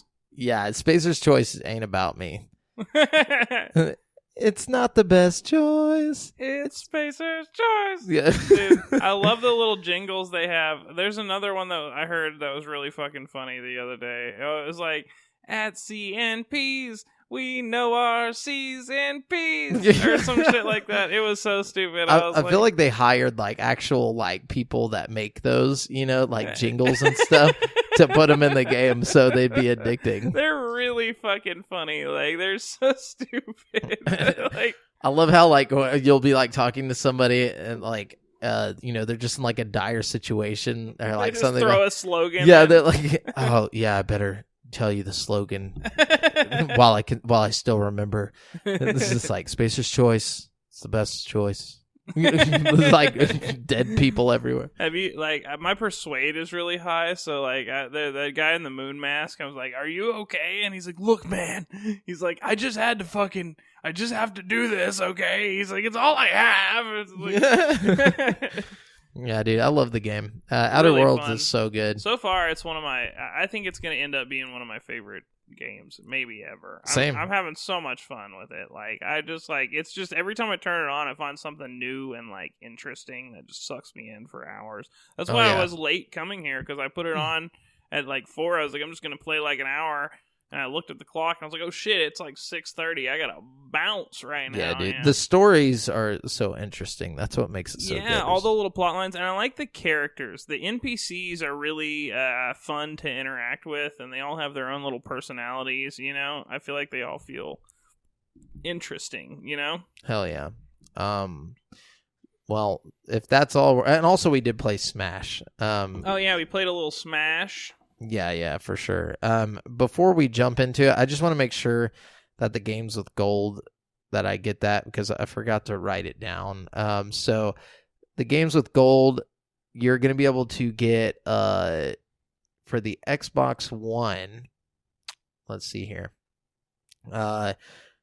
Sherlock Holmes, The Devil's Daughter is going to be available for games with gold from November 1st to the 30th on Xbox One, as well as The Final Station, which is going to be available from November 16th to December 15th on Xbox One.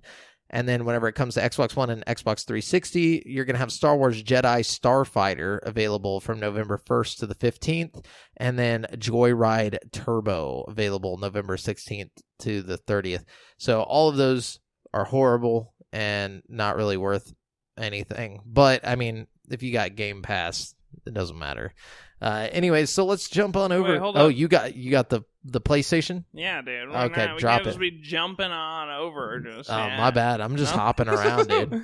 No, but for PS4, you're going to get Neo and Outlast 2. That's some bullshit, dude. Yeah. I want Neo. Yeah, and Outlast 2, dude. Ever since they stopped giving away the PS3 games, they've been giving away bangers as the fucking free PS4 games. Oh, but also I just saw this. I forgot to mention, or I just didn't know about this until now.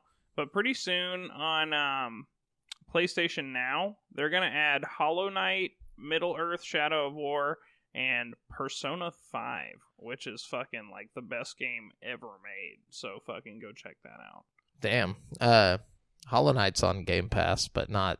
We'll never get Persona, unfortunately. Yeah. They've got God of War and Persona on PlayStation Now right now, so damn. No better time to go in there.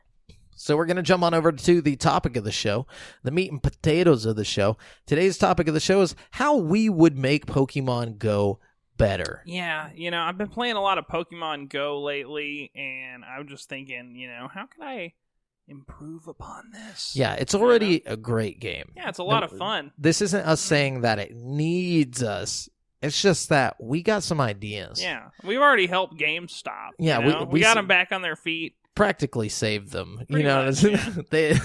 they called us, thanked us. The whole 9 yards. They said if they shut down, it's their fault. We tried. No, but anyway, so let's talk about it. I guess I'll go with something that I thought was interesting. Okay. I think that they should add.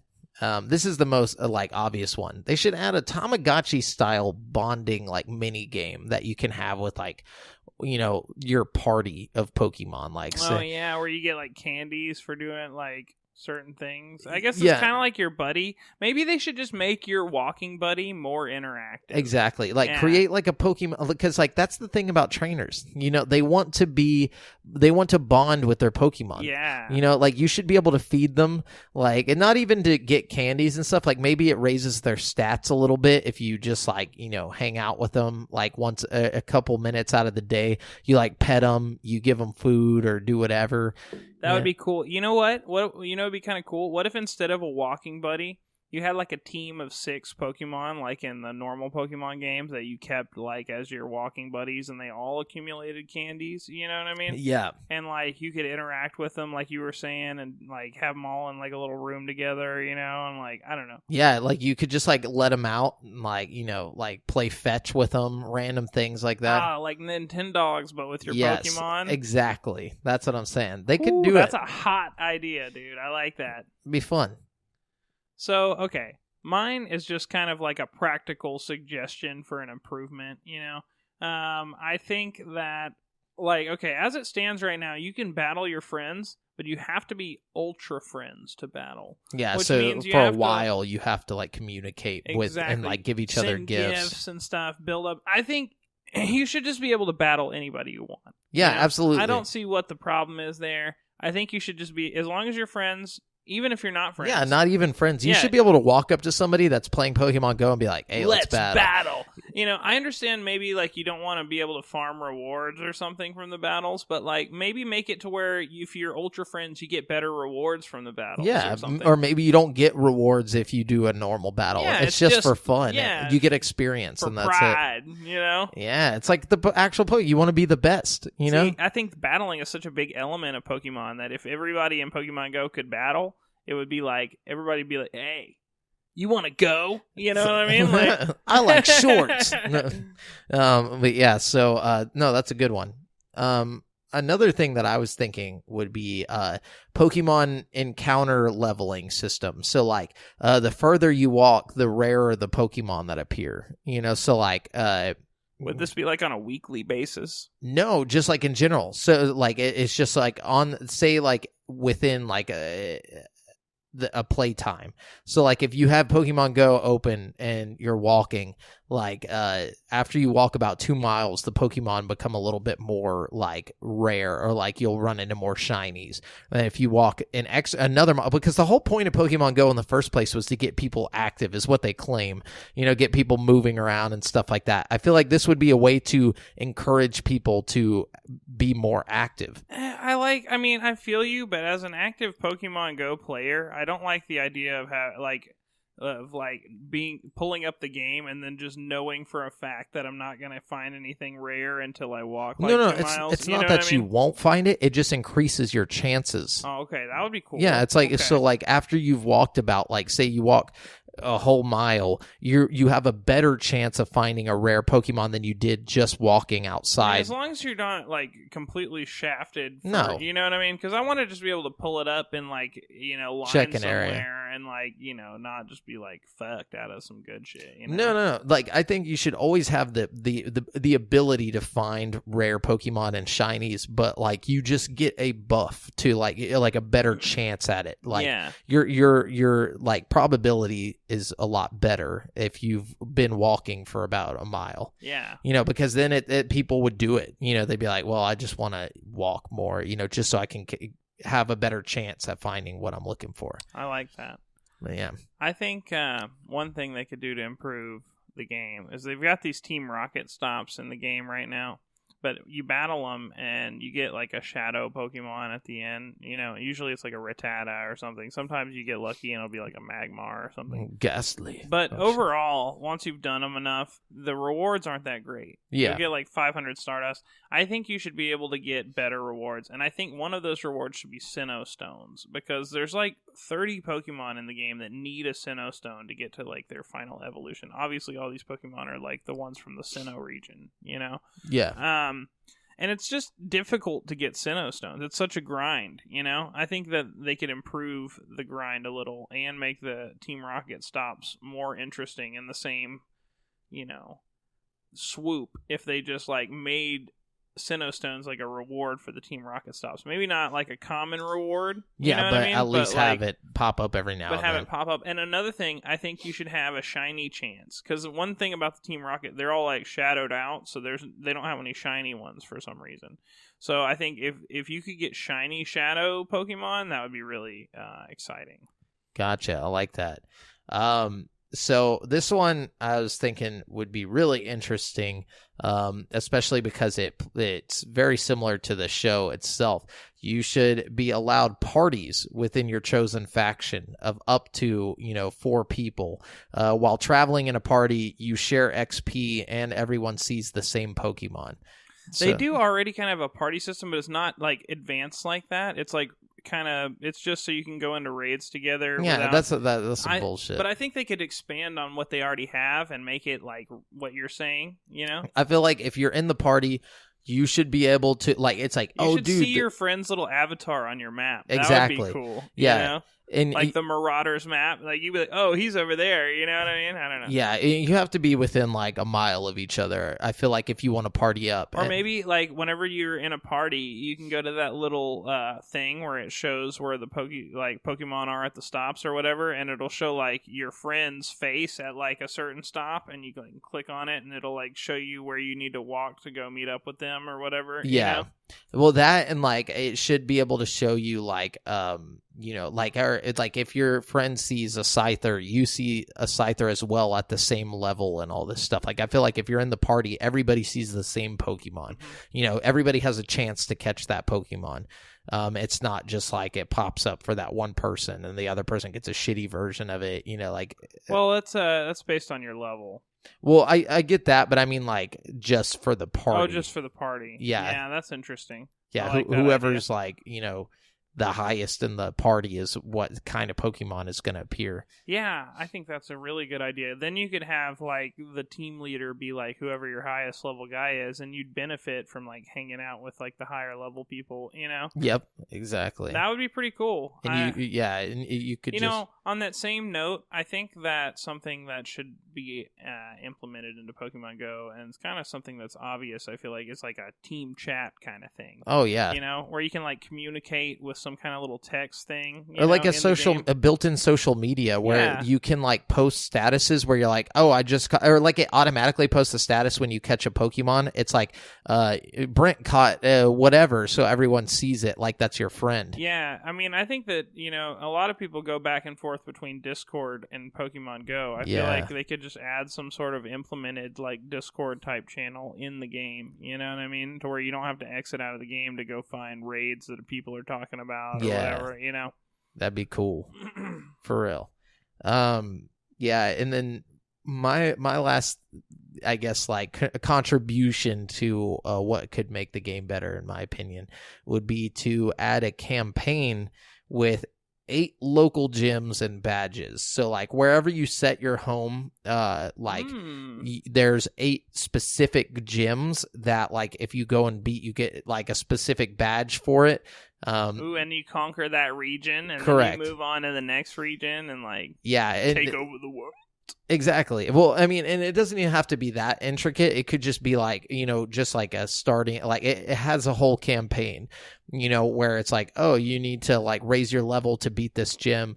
And then like, and it's not like PvP, it's more PvE, and then like. That would be a good way to implement more challenges into the game too. Cause they already have these challenges that like try to set up some kind of story, but they're not like. They don't make sense. They don't make any sense. They're stupid. The Professor Willow's a stupid character. Oh, yeah. You know what I mean? I just feel like they need to just do a story, trash all that, and just And they should. I feel like they should basically like slowly kind of like build up this story and then release a Pokemon that's never been seen before in the game, like the first Pokemon to debut from Pokemon Go. Well, no, they had one I think already. I think it was Meltan or something like that. I remember Miltank. That wasn't specifically Pokemon there was Go one, though. Hang on, let me see. That was Pokemon. from the what's it called? Sun and Moon. I thought maybe it was from Pokemon Go. Hang on, let me check because I believe. Hang on. Sorry. Well, I could have swore they had one that came out in Pokemon Go, but I could be wrong about that.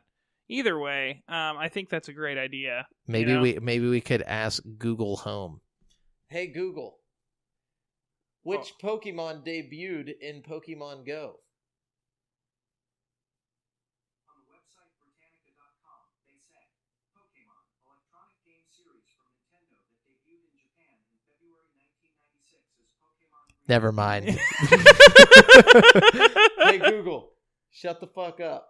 Dude, you're living in the future, bro. Look at you with your fancy smart house. No, it's just the Google Home thing. Like a spot. If you have a Spotify account, like is it they sent like or is this a smart house?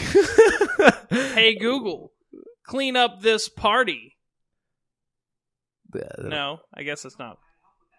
He said he doesn't know how to help with it yet. Dude. Oh, this is a smart house, bro. Yeah, dude, he's artificial intelligent. I like that. Okay. He's artificially intelligent.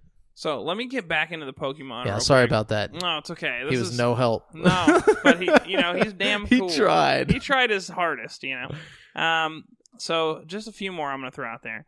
I definitely think we need to add Mega Evolutions in some capacity into the game. You know? And Mega Stones for that matter. That would give a new item to get excited when you find, a practical thing to use in a battle, Or I guess Mega Evolutions are kind of about to take the wayside now that Gigantamax is about to be a thing. I think there's going to be both, Yeah. So that's true. I think Gigantamax is something they should consider putting in the game too as like a raid. Yeah. I'll be surprised if they don't. Yeah, and more connectivity between the games. You know what I was thinking? Oh yeah, that's a definite, like between Switch and the Go. Yeah, that would be cool. I think it'd be cool to add a fishing mini game when you're like by bodies of water. I thought about that. It's like an AR thing where you like throw the line into the water. That would be cool, and maybe you just find items and stuff and like Magikarp. That would be cool. What if it was like Fortnite where like it put like little ripples in the water in AR? You know what I mean? Yeah. And you like throw towards the ripples until the ripple goes away. That would be very cool, and it would add like a whole new dynamic, or like maybe if you're out in the woods, like in a wooded area and do AR, it'll have like like you could do like a bug net type catching thing. Oh, that would be cool. That would be cool. Interesting. Okay, just a few little revamps I'll go through real quick. I think they should sell the stones that you need for evolving in the shop so you can buy them with coins. You know what I mean? Yeah. I think that would be cool. I think they should make... We already talked about the walking buddies, but I think you should get more candies for your buddy, or you should be able to take more buddies at once, I think you should make trading cost less Stardust, you know what I mean? So people are more incentivized to like trade with each other. You should make incense and lures both more effective. They're just not effective enough. Talked about some Switch compatibility. I think it'd be cool to be able to pick, like when you pick your team at the beginning, what if you could just pick Team Rocket as your team? You know what I mean? That would be interesting. I think that would be awesome, Yeah. And you could just go around doing bad shit. I don't know. You just go around and do bad shit. Yeah, dude. Like, you go around stealing people's Pokemon out of the gym, and, like, maybe you don't actually steal their Pokemon, but you get, like, a version of the Pokemon that's exactly like it, so it's like you stole it, you know what I mean? Or maybe you could just send, like, horrible gifts to people. That would be funny. All that actually, like, just, causes... hurt them, yeah, like, something bad to happen. Meowth busts out and, like, attacks them, I think you could do a more involved combat system in general. You know what I mean? Yeah. I don't know how, but I think you could maybe have more moves you can do and stuff. I think there should be less raids going on at once to force people to, like, join up at one raid point. You know what I mean? Because as it stands, you drive through the city, there's like 20 raids going on, and you get to the raid and nobody's there. Because they're all at another one. Exactly. But if there was, like, only 3 raids going on in the city, everybody who wanted to do a raid would be forced to meet up at that one raid. You know what I mean? Yeah. I just feel like you should do less raids with more cool stuff. I don't know. Yeah. For sure. Make them more quality over quantity. And I think you should get a higher chance of a shiny in raid. But yeah, and that's really what I got. So yeah, I think we gave a lot of good ideas here. I think we saved Pokemon Go. No, I'm just kidding. I think if at least 1 or 2 of these things were implemented, it would only help. Especially, I think, like your idea about the campaign and the fishing idea. I think you put those together. You got yourself a game. You got yourself a game.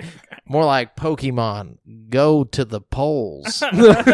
Just the fishing polls. Oh, I thought that was like a political thing. It was you don't remember Hillary Clinton said that whenever like Pokemon Go first came out, and like she was like, haha, more like Pokemon, go to the polls, and everyone was like, oh my fucking god. That kind of cheesy shit is why Donald Trump got elected for fucking president. Like, that's why. Yes, everyone's dude. like, it is nobody true. could get over that shit. It was like, I feel like anybody else would have won that election.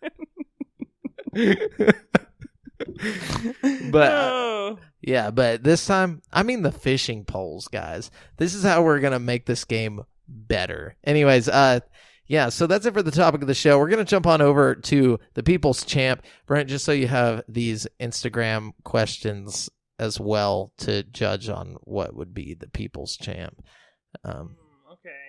Okay. I'm just gonna hold it here. So you keep that there. Keep that there. Oh, I had them pulled up and they went away. Hold on.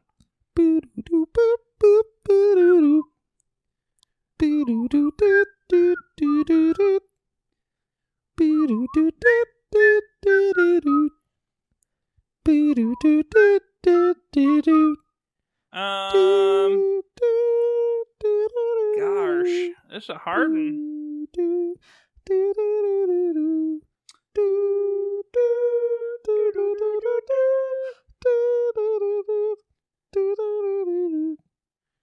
All right. Okay. Went through the whole goddamn song. Sorry, man. This is serious business. We got a lot of people participating. Which one sounds the funnest?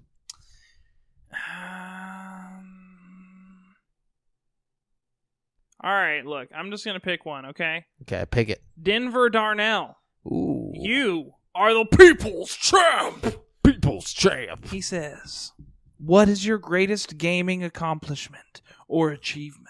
Oh man, that's tough. I don't have one because I'm not good. No, I'm just kidding. You have to have one.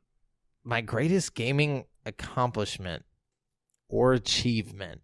Did you build something cool in Minecraft or something? Did you beat a game that was really hard? I guess Cuphead. There we go. I beat Cuphead. You beat it in entirety? Yeah. Wow, that's really impressive. Yeah, that was back in because I wanted to do the review. Remember, that was back whenever we were attempting reviews, and I was like, I'm gonna review this game, and I beat the shit out of it. It took a long ass fucking time. That's why remember, because like we tried to play it on Switch at your place, and I was like doing decent, and I was that is very impressive. I was like, that was a hard ass fucking game. Okay, this isn't going to be like nobody's going to give a shit about this but me, but I'm very proud of this and my abilities with this game. Fucking, I am proud to have beaten the UFC campaign and I've achieved greatest of all time status on like the legendary difficulty, where like if you lose a fight or even if you lose like a training session, it you lost, there's nothing you can do. And if you want to get greatest of all time, you have to like win like every single fight, except like you can maybe lose one your whole career, Damn. So it was super duper hard, and I tried a million times, but I finally did it.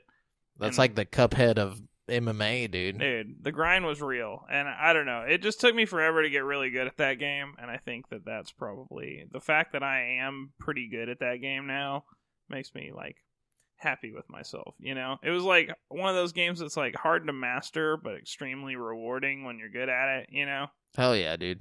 That's what's up. Yeah, good I like question. it. Yeah. Good question. Thanks for being the people's champ. What's his name? Oh, sorry. Denver Darnell. Denver. I like that name. You have a beautiful name, Denver. Yeah. Beautiful name, Denver. Yeah, it's like Colorado. Yeah. Oh man, I love Colorado. Oh my God. No, All right, anyways, so you're scaring away the people. Scaring away the people. We got new people, or no, we don't. I mean, not new people. Sorry, we got people that aren't the people's Just champ. the listeners' questions. Just the non-champion people among us. The lessers. The, no, the just less kidding. important folk. We have Charles Chastain here. What's up, Charles? He says, what do you guys think of kids using game cosmetics as status symbols? Kids being mocked with default and shit like that. I think that's just natural. I think that's just what kids do. I mean, like think back to being in school. You know, think about those kids that would always just fuck with the kid that had the less expensive shoes. You know, like it's just the modern day version of that. Yeah. You know, it's like, oh, your parents wouldn't let you pay money to get your Fortnite cosmetics. What a fucking poor kid. You know, like that. I'm not saying it's okay. I'm just saying I think that's just the nature of childhood. Yeah, what I have to say about that is everybody gets mocked until they get fucking, or everybody's doing some mocking until they get 360 no scope. Exactly. Fucking default skin. At least nowadays kids can fight back in Fortnite. Till they're default dancing on your dead body. You know what I'm saying? Like, hell yeah, dude. So hell yeah, I think it's just like, I think when you're working with the default skins, you just gotta work twice as hard to get. No, I'm just kidding. But he's just talking about kids in general, No, I know. like not like adults. So, like I've never even heard of this. Like I didn't know this was a thing. But the way that I see it, it's just kids being bullies. You know what I'm saying? Definitely. It's like they're just like yeah. Definitely. Yeah, you know, I think it's a small price to pay for all these free games. Free games, you know though. What I mean? Yeah. Let's see. We got Philip here. He says, "Hey, do you know Candace?" No, I do not know Candace. Yeah, but I think there's a follow up to that. Sure. Yeah. Well, somebody else said no. Yeah, I don't know. I have no idea who Candace is. I'm sorry, Philip. We got Chris here. He says, "A symbol, a team, a 5 video game protagonists." Don't whisper it. I don't know if the mics can hear that. Wait. Assemble a team of 5 video game protagonists. Oh my God, that's horrible. Assemble a team of 5 video game protagonists to go against 5 video game villains. Okay. Who's a great protagonist? Master Chief, I guess. Master Chief's a pretty good go-to. He's pretty good. Yeah, he's a pretty good go-to. Pretty good. You know, I would say him. I don't know why, but the guy from Infamous, I feel like, would be a cool protagonist. Ooh, yeah, he's a good one. He's got powers and stuff. I feel like he'd be useful. One of the assassins from Assassin's Creed. Yeah. I feel like just because they bring in the stealth unit, you know, but they also can parkour. Parkour's important, you know. Yeah, it's very important in a fight against evil. What about the Big Daddy from BioShock 2? You know, would that be considered a good guy? Well, yeah, I mean technically because it's you. You know, yeah, you're the protagonist, regardless of it. Yeah, let's put a Big Daddy. We need a heavy. Yeah, you know, he'd be like the tank. You know. Yeah. And then I think more. we need one more with some like ranged ability, kind of like Infamous guy. You know, in case he gets taken out. You know what I mean? Or no, we need a healer. Oh yeah, we need a healer because you're right. What about the chick from Overwatch? Yeah, which one is it?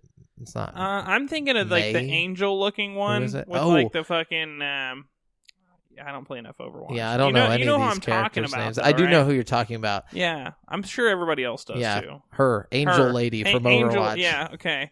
So villains. Oh, this is tough. Okay. Bowser, obviously. Bowser has to be a part of it. He's mandatory. Yeah. He's a classic. He's the OG. Tank. He's the tank for the for the villains. Maybe we could throw Ganondorf in there too. No, he's kind of basic. Basic ass bitch. Basic bitch. I would say villain.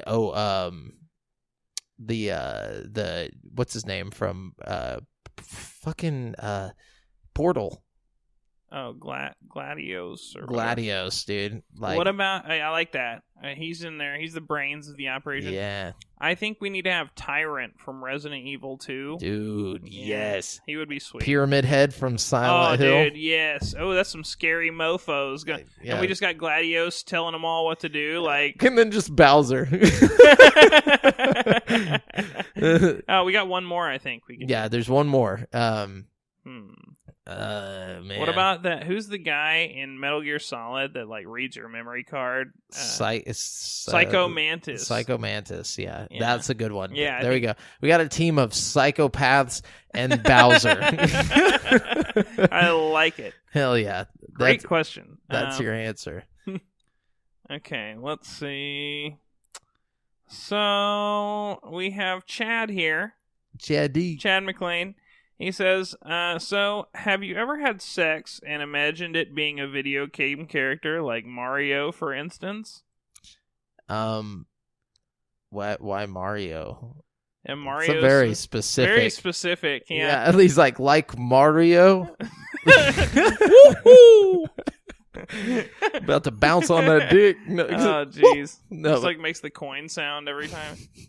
No, I have a very weird, like I guess like the Dead or Alive characters when I was a kid. Oh yeah, dude. But back then you could just like imagine anything in your head, so it's like true. It wasn't like that was around the same time I was thinking the Incredibles chick was hot. You know what I mean?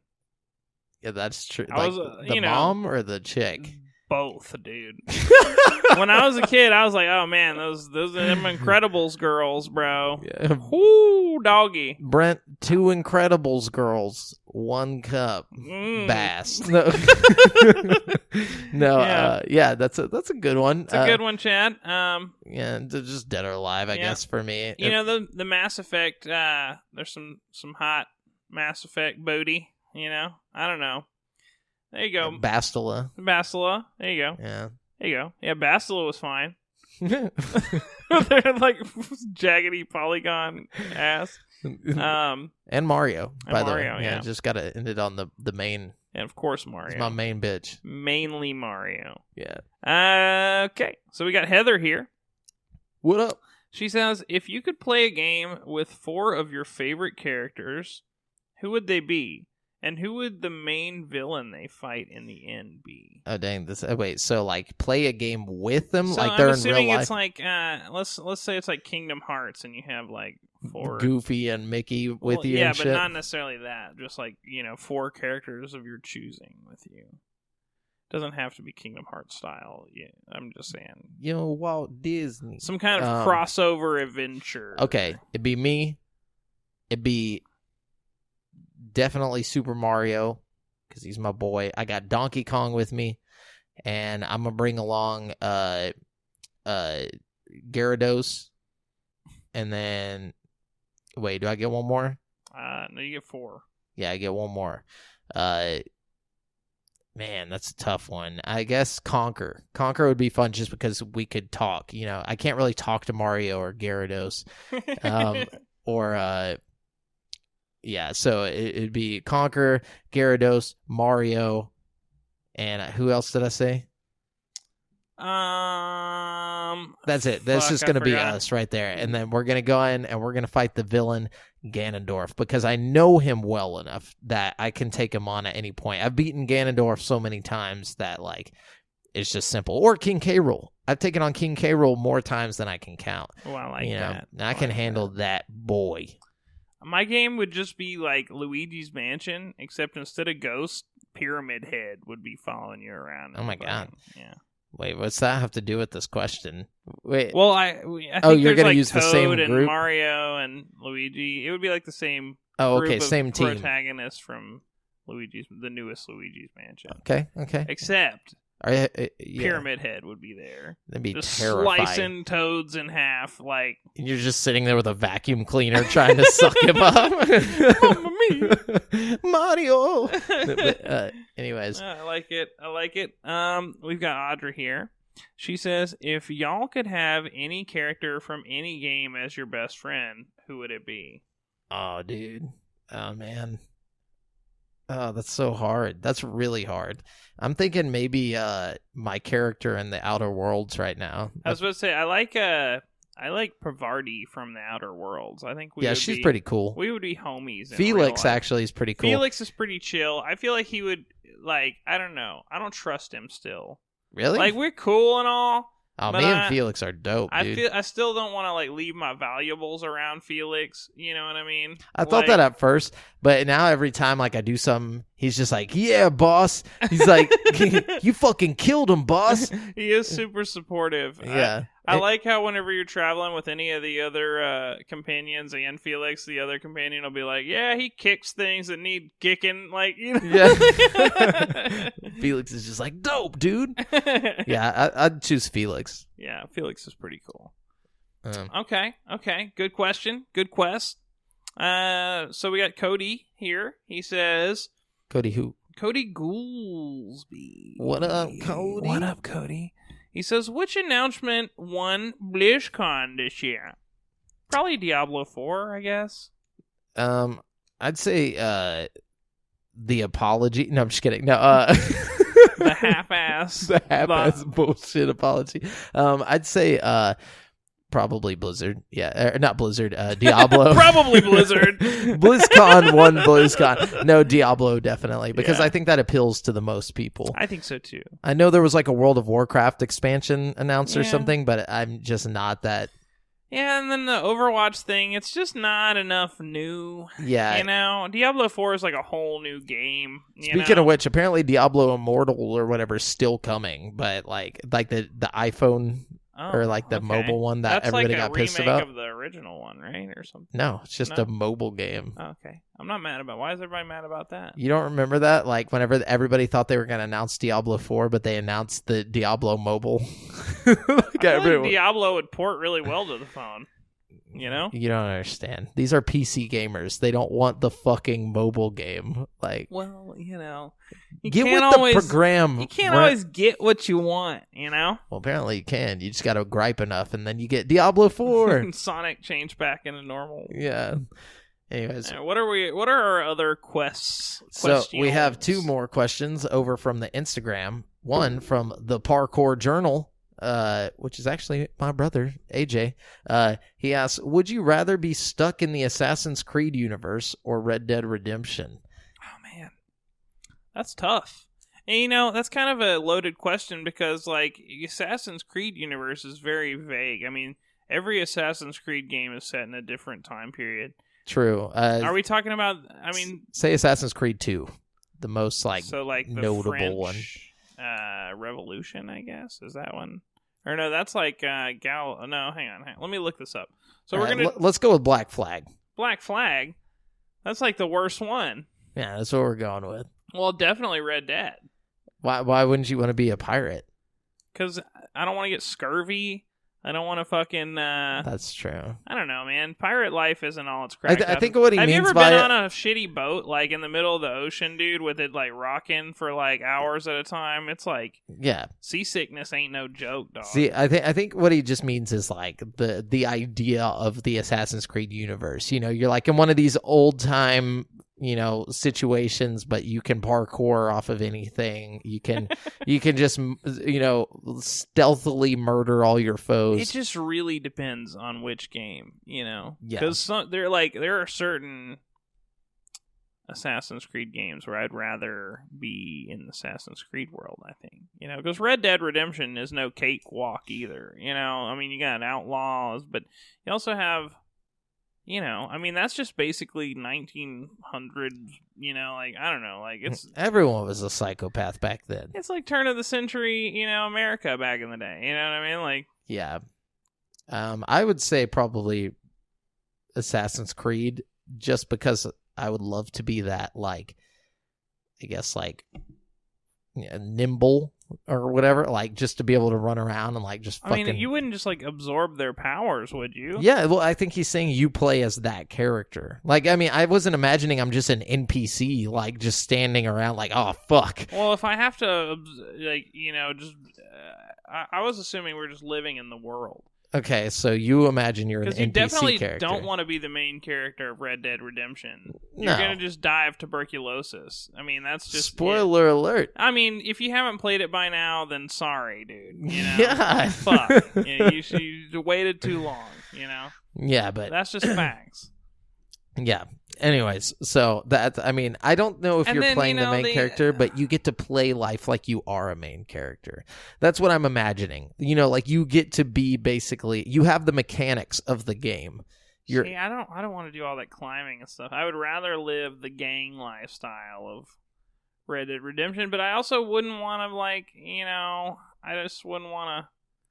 I wouldn't want to be Arthur Morgan, let me tell you that. Okay, you're not Arthur Morgan. You're just a guy who can do all the things Arthur Morgan can do in the game. Including die of tuberculosis. Yes, you have that ability, but will you?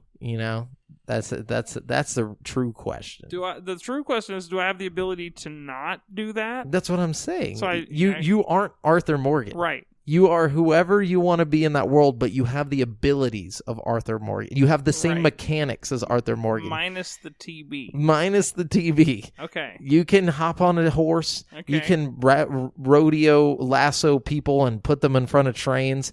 You can... I don't think I'd do any of that, though. That's because you have no creative imagination. I think I'd just be chilling. Okay. In either of those What does worlds. that even mean? What is just chilling in that I think world? if I actually lived in either of those universes, I wouldn't be like engaging in all this crime or hidden assassinations. You respawn. It's a video game. You're living by the rules of that universe. See, he would have just said he's saying you're stuck in that universe. Yeah. He didn't say that you only get to live once in this universe. He said that you're just stuck in that universe. Oh, okay. If you live by the rules of Assassin's Creed, when you die, you come back. Okay. I still would probably rather go with Red Dead. I wouldn't be wanting to jump off of big buildings and stuff all the time. For sure. I mean, hay is like so easy to fall into, apparently. Yeah, I don't know. That bird screech when you jump off the buildings. Like, yeah, dude. That or even one of the more recent, like Assassin's Creed Odyssey. I think that'd be interesting. Yeah, that would be neat. I don't know. I'm trying to think of which Assassin's Creed I would most like to live in the time period of. Maybe like the American Revolution one. Maybe I wouldn't want to live in that. No, that's probably not a good one. That'd be hardcore. Yeah. I don't know. But anyways, so you Red Dead, me Assassins. Okay. Next question is from Jason Domican, 1991. Our boy over there. He says, best movies you guys have watched together. Damn, we watch way too many movies together. Yeah, we watched quite a few movies together. Especially growing up. We was on all We the watched movies. The Matrix together, I'm pretty sure. That might have, the first time I ever watched The Matrix, I think. Maybe. I know we watched the classic film Dead or Alive in theaters together.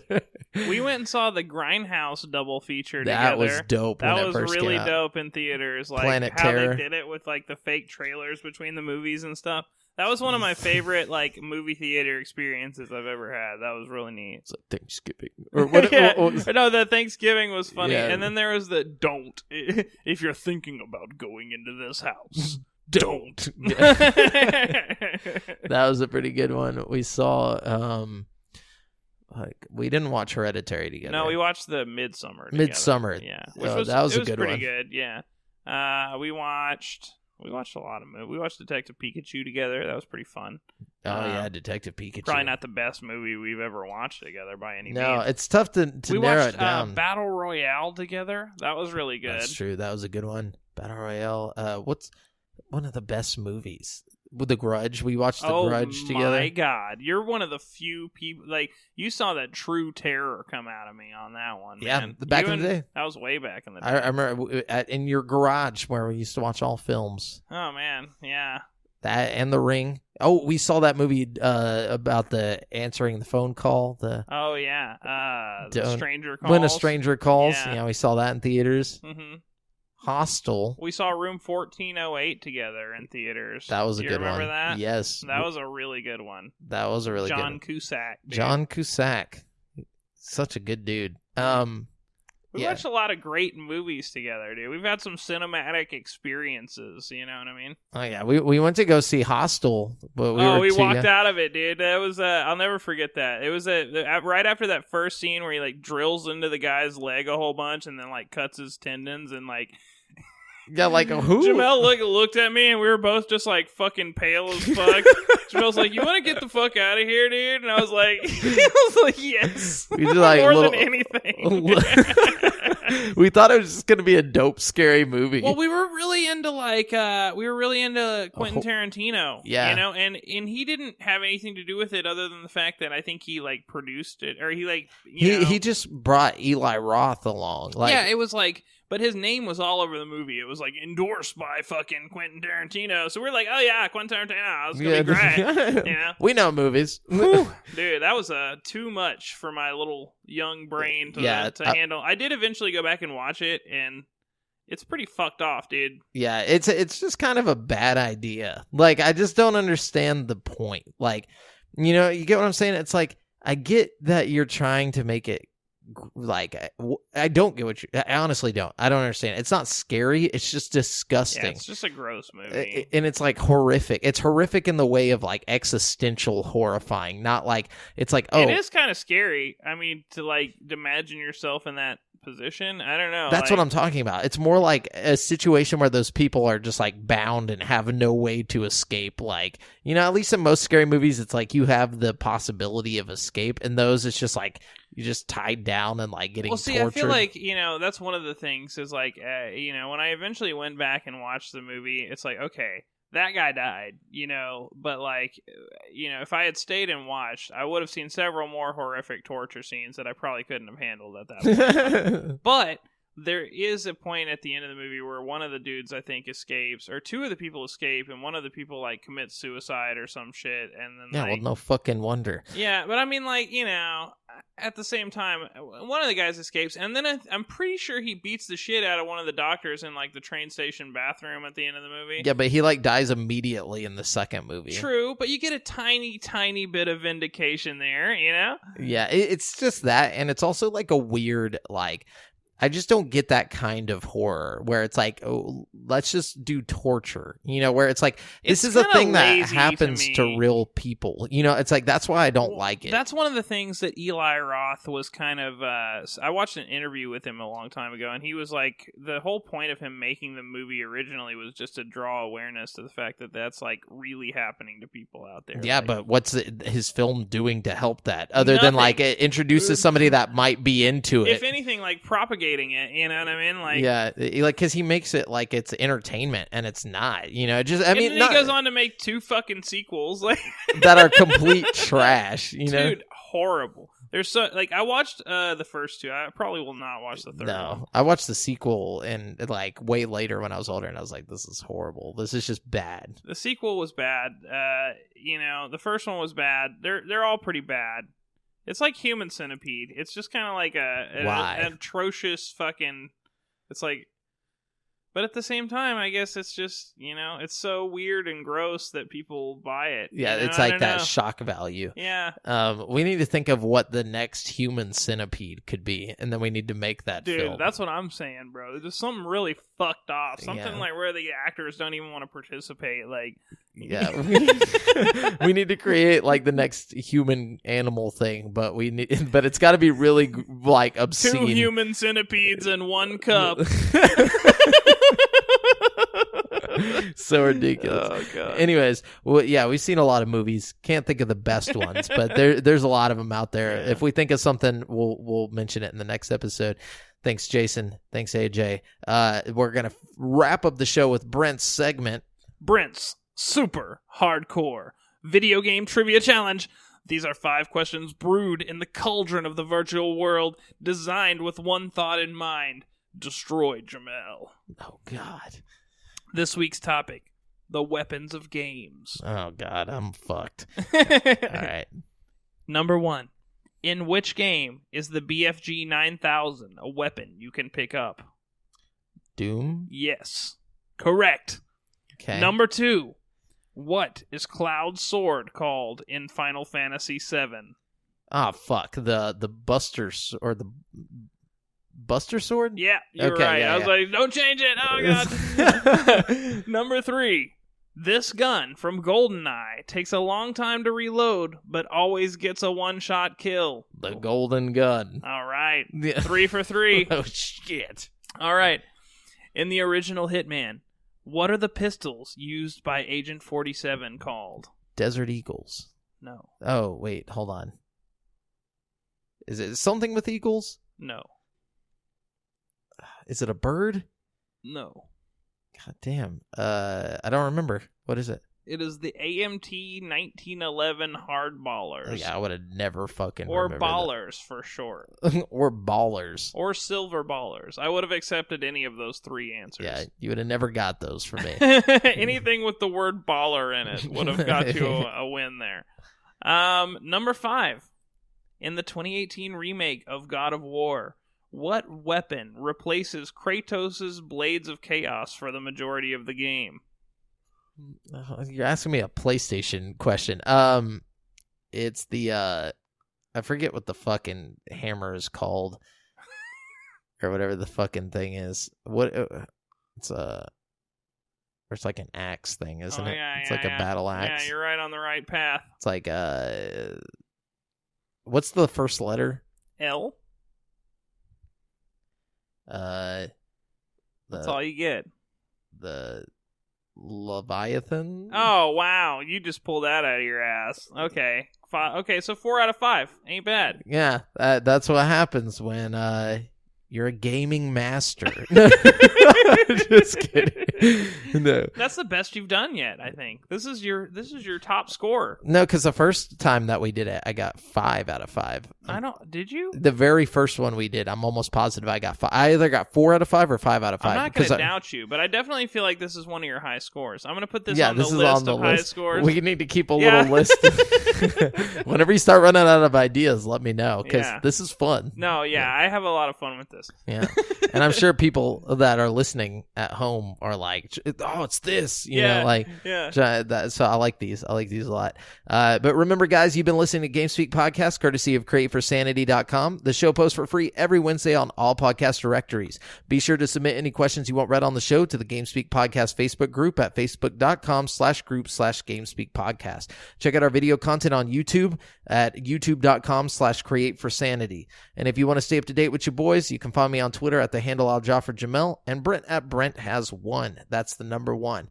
And check out the GameSpeak Podcast Instagram, where we are asking for questions. We're posting behind the scenes pictures and videos and doing live videos and all that bullshit. Until next